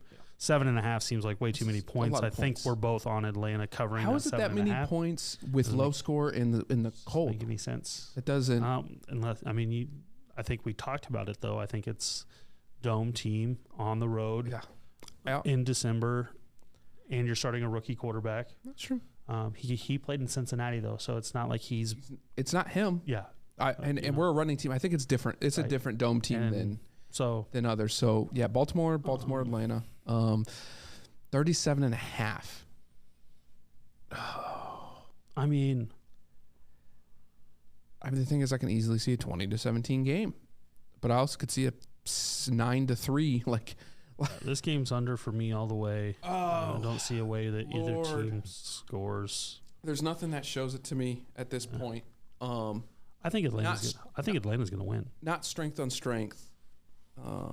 I'm on your Falcons, bud. I like it. Even if you're not. If Lamar's playing, I'm not. If Lamar's not, I can see that. Yeah. But we haven't been able to finish, so yeah. I just can't. I don't want to be heartbroken anymore. Yep. So I'm not going to pick them. All right. So Stoy has Baltimore money line. I have Atlanta upsetting the Ravens as a 7.5 point underdog on the road in the cold because their strength is running the football, and I think they'll have to go with that game plan. We both have Atlanta covering the spread, and we both have the under of 37.5. Just don't see a lot of points here. No, cold weather. It's tough. Next up, Eagles at the Cowboys. Cowboys are currently 5.5 point favorites. Major reason being Hurts is injured, likely not to play. And Dallas might have been favored in this game at home anyway. Probably. Whether it been like 1.5 or 2, I don't know, but probably would have been somewhere in there. The thing is, this game matters maybe slightly more to Dallas because if Dallas wins, they secure the 5 seed. At any point, if Dallas wins one more game, they secure the 5 seed. If not, there's a chance tiebreakers come back, but even there, they're in the driver's seat because of records against like teams. But one more game, and they secure the 5, and they can sit guys out from there on. Eagles can literally start doing that now. Because Dallas lost last week, they do have a chance. I think the 49ers would still have a chance to come around if they were to lose a couple in a row, so they can't completely go. Yeah. But I am going to take Dallas to win this game. As am I. This is not a Eagles giving a full effort in this game. There's just no way for me. They did get beat up a little bit last week. They're traveling again. Yeah. Hurts isn't going to play, nor should he, I don't think, at this point. Mm-hmm. Why do they need to go win this one? Right. They probably need to win one of the last 3 to get the 1 seed. Mm-hmm. I don't know who they play next week. Just go win the next one. Like, all right. Don't do that. And you don't really want to show a team that you might play. Now they're going to be familiar with each other as it is. Now the spread's interesting at 5.5. I don't love the number. No. But if Hurts doesn't play, you guys can win by 10. Should I know who the Philadelphia backup is? 1 moment, please. I should. Should you? I mean, part of me wants to say Nick Foles, but that's just not correct. Minshew. Give me the boys. Gardner Minshew. Although he's scrappy. Former Jag. He's scrappy. All NFL scrappy team with Taylor Heineke and Jacoby Brissett. And scrappy. Quarterbacks you don't want to play. He's scrappy. For a couple of weeks because they're just competitive enough that they can win games or compete in games. You think Dallas is covering the 5.5? I do. It's a win and in game for them. They want to be able to rest. This is going to be a full showing. I'm taking Philly to cover. That's fine. I don't like it. 46. Ooh. Man, I don't know what team's showing up. Yeah. What do you? I mean, you've got Dallas in 5.5. What do you think that score is then? 24-17. I was 24-17, 23-10. So you're area. under. Yeah. I'm gonna have to go. Yeah, I'm gonna have to go under. Got to be under. But also, by the way, I can see them both running up scoring to be at 75 points. Like that's the problem. Cowboys games have just tended to go over. They have. Even being the Eagles still have a lot of weapons. That's why I don't feel comfortable with them covering, and somehow Dallas kicking a field goal late. Yeah, feels like this week. I think I'm gonna just take the unders the rest of the week. I might as well. Yeah, I'm just gonna do it. By the way, Sunday Night Football. Because it's gonna make me physically ill. We've got the Tom Brady-led Tampa Bay Bucks playing the Colt McCoy-led Arizona Cardinals as Murray is out for the year with a torn ACL now. 41.5 is the total. Again, 6 points is the line that the Cardinals are getting at home. I mean, if you trust either one of these teams, then you haven't watched football. How do you get 6? Because it's Colt McCoy and it's Tom Brady? Like what? Yeah. What does Tom Brady say this week? I mean, he had 2-3 picks, like 16 fumbles last week. No, I have no clue. Yeah, I could coin flip these. I mean, the Bucks have way more to play for. Cardinals have more to play for. Nothing to play for. Yeah, I mean, I have nothing. I can ruin your playoff, right? And Tom Brady has shown reason that nothing. Colt McCoy's gonna have a tough time against the Bucks defense. And the NFL wants Tampa Bay in, so Tampa Bay is gonna win. They'll find a way, some stupid way. But I honestly, I'm 6. 6 is a lot. God, they can get blown out and they can lose late. I'm gonna go under though. Both on the under of 41.5. McCoy, I don't think they can get more than 10, 17 maybe. Somehow, I mean, this is going to be like this might be a 6 field goals to 4 field goals game. You're not wrong. You're not we're talking 18-12, 15. Bucks win on a safety. I mean, something crazy like that. This is probably going to be our ref game for the week. By the way, that is Christmas night. Yeah. Don't watch it. You don't have to. Watch a Christmas movie, eat some dinner with your family, let the kids play with their games. I wouldn't watch that football game. Right. I just wouldn't. Which takes us into Monday Night Football. Yeah. Because it's going to make me physically ill. These primetime games are not good. Right. Now we've got Chargers at Colts. The Colts team that you would like last week would have been like, oh, this might be a fun game to watch.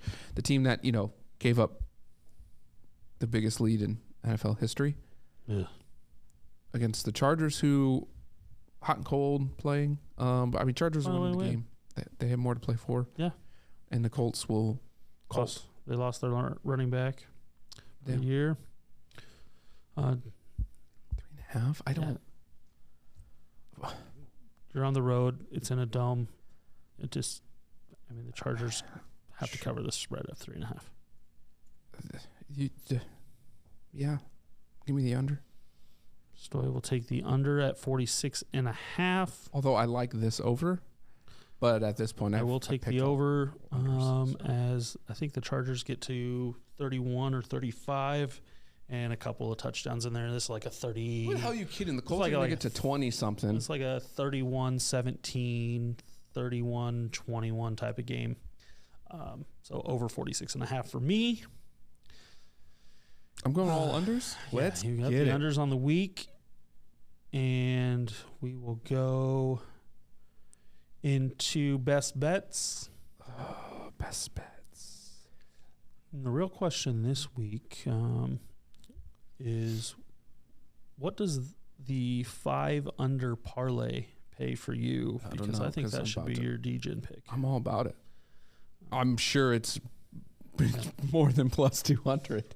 Yeah, absolutely. I will go ahead and guarantee that. So do I have for the games? I've got under that game. I've got under that game. Under that one.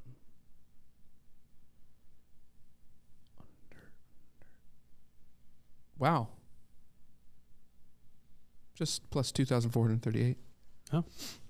Is that what we're going with? I'll take it. Screw it. Let's ride. So Stoy is taking all of our picks from the week, the unders, and that is a plus 2438, 5-game under. I like it too, actually. I'll lock it. Perfect. Go. Let's see here.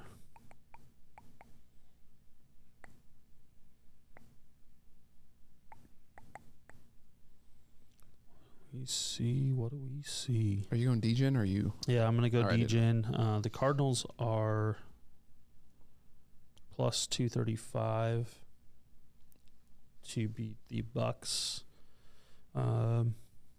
Just seems right. I just don't have a lot of faith in That's fair. one or the other. I'll take my chances with the Cardinals. Moneyline lock. There's a couple in here. I'll take. Let's see here. Give me Cincy minus 188 over the Patriots. Riding the Bengals. Minus 188. I'm going to copy what we did last week and take them minus 3.5 in my spread lock. Hey, rode well for us last week. Yep. Ride those Bengals, one of the hottest teams in football right now. The AFC just showing how much stronger they are. Just so much stronger. I will take up top. The Lions are minus 148 against the Panthers. I like that. Another good pick would Absolutely be Vikings. Have to win that game. Minus 176 at home against the G-Men. Yeah, there's a lot of there's games I that like those. aren't making sense. Over under lock for the week. You just get my spread. That's fine. Well, yeah. Let me know what it's. I didn't know fine. if you were ready. No, it's fine. I wasn't. I had to mention that. No, lowest total of the weekend. Oh, by the way, Saints at Browns is 31.5. It's so low. Saints at Browns 31.5. I wonder what the weather is there. It is negative. Remember? Oh yeah. Negative 7. By the way, give me the Bears plus 8.5. It's way too cold to get blown out. Chicago 8.5, and they're playing Buffalo at home. Yeah, getting 8.5 points. 31.5. And now we've got over under locks for the week.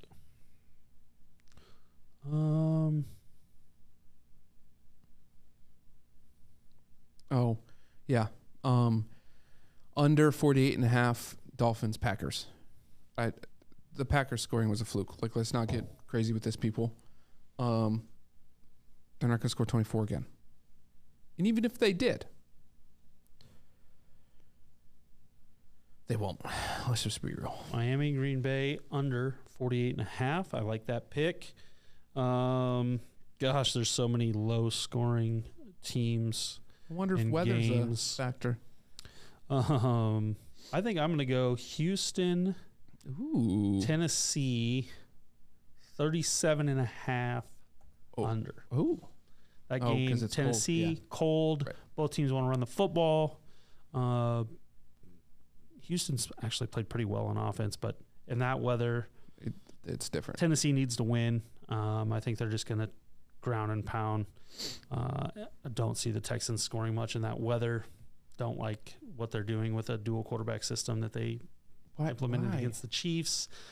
They just somewhat successful, but it seemed like they killed themselves because Mills completely outplayed Driscoll. So, what are they trying to do there? I don't know.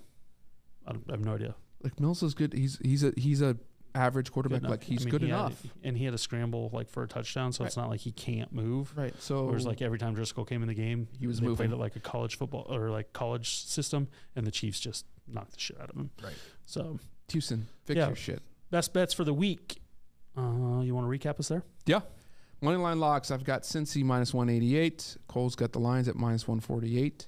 Spread lock. I got Chicago plus 8.5. You've got Cincy again, minus 3.5. Let's ride the hot hand. Yeah. Over under, I got Miami, Green Bay, under 48.5. Cole's got Houston, Tennessee, 37.5 under. I went with the 5-game D-Gen under pick, and that is the Jets, Jags, Ravens, Falcons, Eagles, Cowboys, Bucks, Cards, Colts, Chargers, all unders. And then you went with Arizona plus 235. Yes. Let's go. That's So right. are we doing our Christmas thing before we get into Yes. So as you do that? Because I need to pull up the. yes, as Stoy gets this ready. Easy. So what I have in here is I have two Christmas gifts, and normally I would have just gotten one of each of these items for you. That's fair. However, there's like I said, a chance for amazing success and delight in one of these things, and a definite chance for amazing discomfort of taste buds for the other one. So as to spread holiday cheer and not just put misery on you, I will split each of these items with you, and we will do them both on air. Okay. So Spicy pickle vodka. This sounds delicious. Okay, so you're a pickle guy. Yeah. So I didn't know. Oh hell yeah! I used to do pickle shots, Which is perfectly fine time because at halftime. I'm good with pickles as well. Obviously this good one. for cramping. This is not anything good. If this is the good one. Yeah. No. Huh? No. This is the good one? That was the potential bad one. Oh, I just didn't good. know if you like Oh. pickles. Oh, I love So pickles. I'm very happy. First of all, it's red and green, so it's in the yeah. Christmas spirit. So I brought us both one of Ah. those. Because if you were going to be miserable, I was Right. going to like, hey, I'll take it too. Like Right. we'll be miserable together or whatever. So we're both going to take a Christmas shot, and then Wait, there's more. there's more. This is our chance for Ooh. a Christmas delight to be donated back to the show Love it. if we have any winners. I love it. So Well. what I have here is we've got our scratch offs, and we've got our spicy pickle shot as Christmas gifts to the No BS Goon Squad. That is, Chill and surf. well, These are warm. it's like it. it's a shitty shot for a reason. Yeah, but they're actually So that pretty good. is our brown bag special Brown bag special for the year. Merry Christmas. Merry Christmas. Love it, buddy. All right. So yeah, we need to shoot and scratch, Just shoot and scratch. or scratch and shoot. Shoot and scratch because we need the lid to Yeah, scratch. that's fair.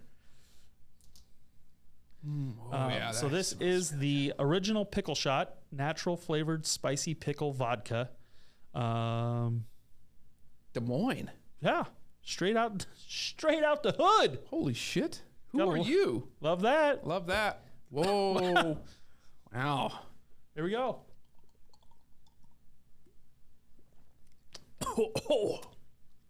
It is what it says it There's the is. spice on that. That's good. Weird aftertaste. Oh, That's not bad. that'd be pretty good in a bloody. Real good in a bloody. Like the best. Uh-huh. That's going to be on the normal rotation for bloodies. I've never seen that in a big bottle. So we're going to have to get a hold of the original pickle shot, Des Moines. Yeah. Actually, we're going to need you to sponsor the show. I mean, even if you want to, we'll buy bottles. We'll bring them in. That is Shit. original pickle shot. I can't Straight out of Des Moines. Yeah. Man, what a find. Merry Christmas. Merry Christmas. That was a good find. Yeah. They have sweet dill.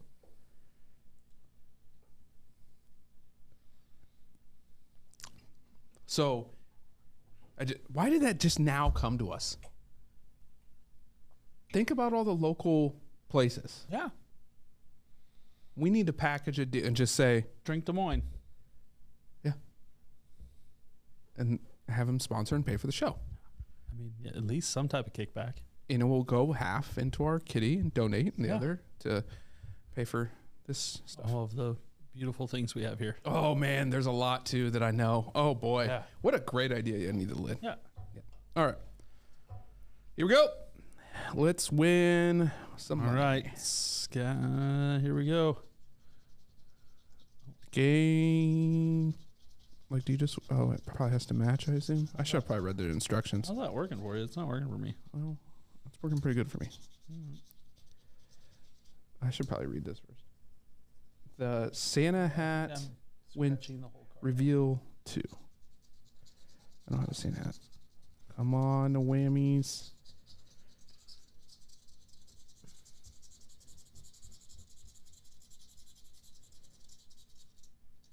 Yeah, that's. Well, did you win? No.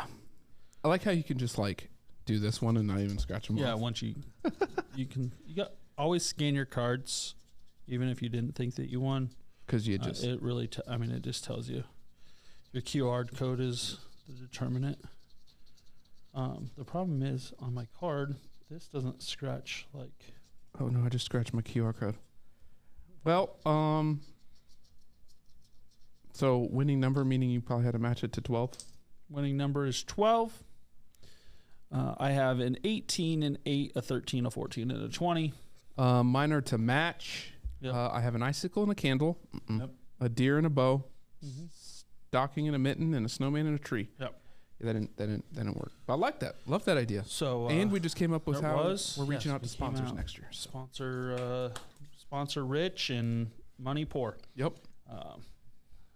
Another day in the life. Another day in the life.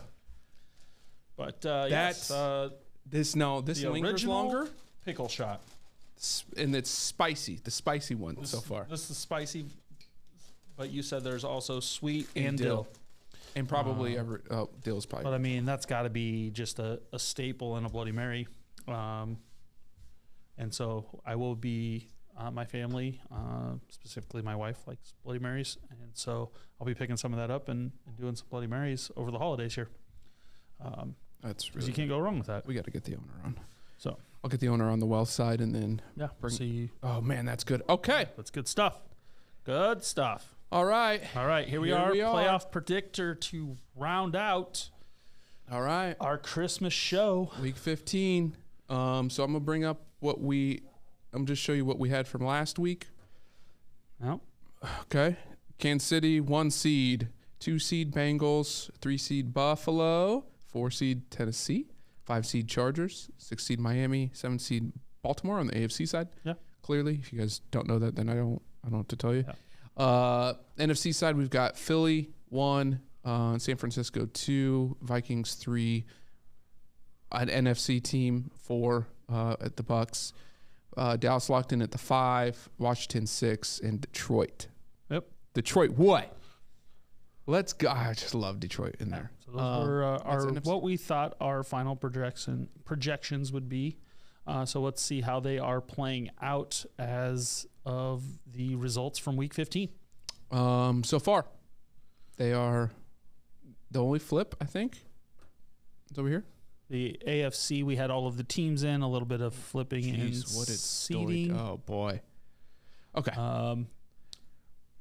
It's Miami and Baltimore flipped, and then Los Angeles going down to the 5 seed.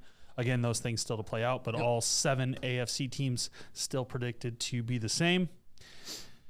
And Biggest change is we've got the Vikings going from 3 to 2, yep. and then we've got Washington and the G-men in, and the Lions out. Right. Which still yet to be seen. Again, the previous shot was our final predictions. Correct. So still have 3 more weeks to play out. Absolutely. So we're going to take a look at what Week 16 predictions and how those will I need to match up and predict.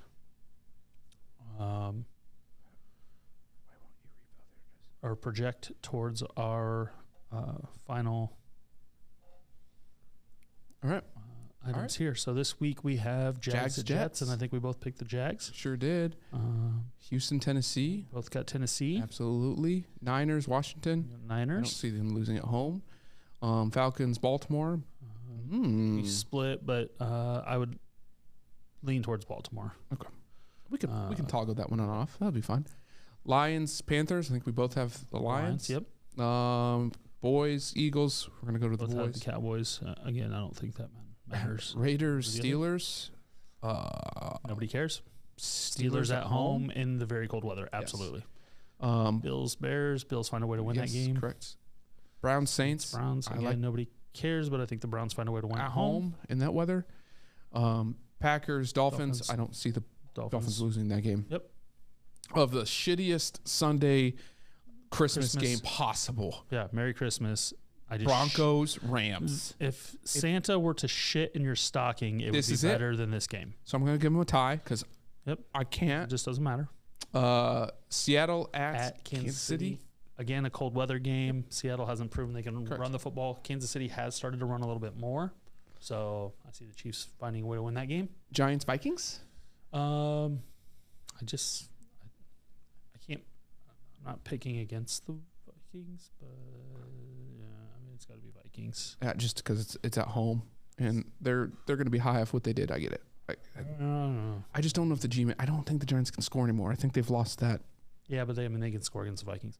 I mean, anybody can score against the Vikings. Yeah. The Colts did. Come on. Bucks, Cardinals. I think Tampa's going to find a way. Don't want them to. Win that game. Chargers should not lose to the Colts, and the Bengals should win out. All right. We should probably just keep what we had for Week 17. Like, you know what I mean? Like, just go back and already populate the 17-18s unless you think it changes. No, we should probably, because it might change. Yeah, each week we need to see. And Dallas, Tennessee? Injuries may play in, though. Yep. Dallas, Tennessee. I think you guys lose this one because you don't need it. Yeah. After the win, personally. Yep, that could be projected because that's, again, not going to matter. I think this one matters to them. Oh, yeah. They'll win this one. And the Saints just aren't good, and it's at home. Yeah, correct. This is a game to win. Losing that game. I'm gonna give it to my Falcons. I'm gonna give them over the Cardinals. Yep, I agree. Whatever. Bucks, Panthers. Panthers. The Bucks seem to have their number at home, but I'm picking the Panthers in that game. Yeah, I mean I am too. So, depending on what happens this week. Browns, Washington. Yeah. Ravens, Steelers. Man, there's so much up in the air. But if Lamar Jackson's playing, you got to go with Ravens. And he's probably, if he's practicing this week for the Falcons, he's playing this week. Lions at home against the Bears. Yep. I don't know. Niners still playing for the 1 seed. They're going to beat the Raiders. Yep. Jets, Seahawks. Yeah, that's going to be a battle. I'm not going to bet against the Seahawks. At home? No. Home. I'm not going to. But the Jets have to go across country, and if Zach Wilson's still their quarterback. Jags Scariest somewhat could be good game here. Yeah, I think Jaguars are. But the Jaguars are a better team. Head and shoulders are better. I'm not even going to say who the Chiefs are playing because they're just going to win. And then Vikings, Green Bay. Did Green Bay show enough at home? I mean, I think the Vikings are going to lose one of those games, so I'll take Green Bay in that game at home. I agree. There too. The Battle of the LAs. Chargers, easy. Yeah. Dolphins, Patriots. Give me the Dolphins. Colts, Giants. Yep. This is gonna be a fun game. Although it doesn't matter. It matters. 2-3 seed. Yeah. This is a good one. This could be a fun one. Yep. And that's a Monday night game. Everyone better watch that one. Right. So Bengals, Bills. A lot could depend on this game more so on maybe who they would be looking to play. Although I'm not sure you're looking to play or not play anyone specific in the. See, the thing is that the Bengals are going to be looking for a home playoff game, and therefore they need to win that game because if the Ravens keep winning and the Bengals keep winning, the Ravens will overtake the Bengals overall. So, honestly, coin flip for me right now. But I will lean Bengals. The Bills are going to be set as either the 2 or the 3. Both teams are going to be playing. The Bengals are the hotter team. I'm going to go with the Bengals in that matchup. Yep. Week 18, Bucks, Falcons. I would love an upset by my Falcons, and I'm going to call it. So that's my pick. Yep. Yeah, let's go. Let's ride it. I don't care about the Panthers, Saints. Really don't care. I'm going to give it to the Saints. They haven't won in a while. No, got to go to the Panthers because they win the division. Oh, at 7-10. Mm-hmm. Yes. Let's go Panthers. Yep. I would love to see 7-10 Panthers in. Yeah. They shouldn't scare the Cowboys at all in that situation. Eagles, Giants. The Eagles are not playing. They're not even playing for a 1 seed. They're not. They can't win that game. They would be. Yeah, they would be in the driver's seat for the 1 seed at that point. Bills, Patriots. Bills have to play. Bills have to play because they are still in the 1 hunt, right? They have a chance for the 2. Or the 1 if the Chiefs were to drop a game. So is this a matchup thing for? I mean, every week because he's in because the 1 seed because everyone except for and even the Ravens if they somehow continue to win even though they haven't looked good are also still outside looking in as a 1 seed. Yeah. Because we had them losing the week previous, so they But could if they win out, they have any team with 4 losses is only a Chiefs misstep away, which the Chiefs should have had a couple of those. Just like I mean, basically, kind of very similar, mirroring what the Cowboys have done this year. Right. Letting teams play with them that shouldn't.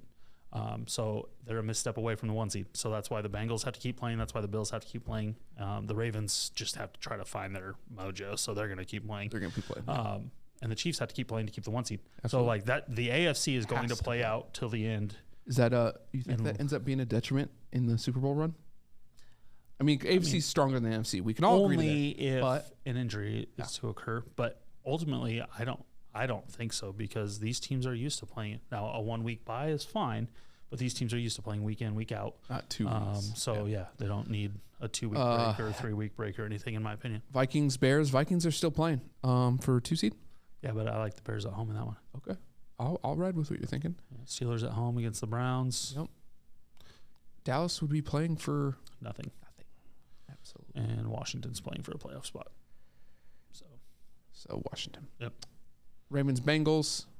Again, everyone's Bengals playing. are the better team, I think. So yeah, and that's at home. So they got to win that game. Detroit. Lions, Packers. Lions are playing for, because that'd knock them out. Yep. So they're going to play. And it's Chargers and Broncos did not be named. Yep. Chargers still playing for seeding. Kansas City still playing for seeding. Mr. Matchup that doesn't matter. Matty Ice's last game. Yep. Goes out on a high note. Tennessee Jags. That'll be a fun one. I like Jags possibly. I like the Jags playing for an outside spot. Playing for a playoff spot. Over Tennessee. Oh, this is it. Playing for the playoffs division at home. Give me Jags. Ride the hot hand. Right, absolutely. Yeah. San Fran's gonna be Cardinals. There's no one left on the Cardinals to and play. Playing for seeding as well. LA, Seattle. Seattle probably still outside chance to make the playoffs. Not going to, but they would still, I would assume, be playing. Jets, Dolphins. Dolphins playing for seeding. Got to go with the Dolphins. Yep. So there it is. This week we have a little change. Shift this 3. Ha! Got it. This week we have. This is kind of the what we want to see, maybe. Version. I want to pull up. I'm gonna try to see if I can't pull up both. Yeah. Where is this one? There it is. So this was our prediction as of last week. And our predictions. So nothing has changed there. Okay. So we can kind of see. Yeah, but I can't. Like now, I don't have a cursor to move this one. Can't you shrink the screen though? I can't. Oh. No, it's because it was in that edit mode. Oh, I gotcha. So I have to go. Come on. This screenshot. All right, so now I should be able to do. There we go. And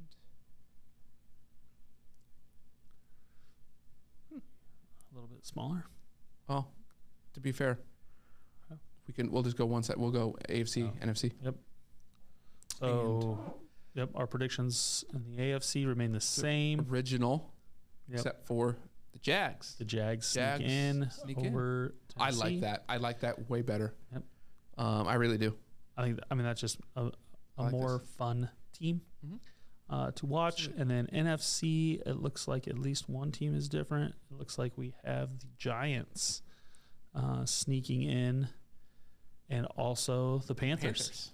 I don't really care what still got our Lions in there, though, which is the team I think ultimately we'd both like to see. The Lions and the Jags, both exciting teams. How do you like this matchup? The 49ers are they're too good at what they do compared to. I would actually rather see the Vikings up here. Yeah, because I think that would be a better matchup. Detroit would rather see the Vikings up there. Absolutely. Which could happen if the Vikings beat the Giants, which is what we picked in Week 17. Yeah. That would flip that, and then that would also flip the Commanders to being in over the Giants, like we had. So that was the difference. If you look at the projections over there, it would be. Well, no, it looks like no matter what, whoever gets in that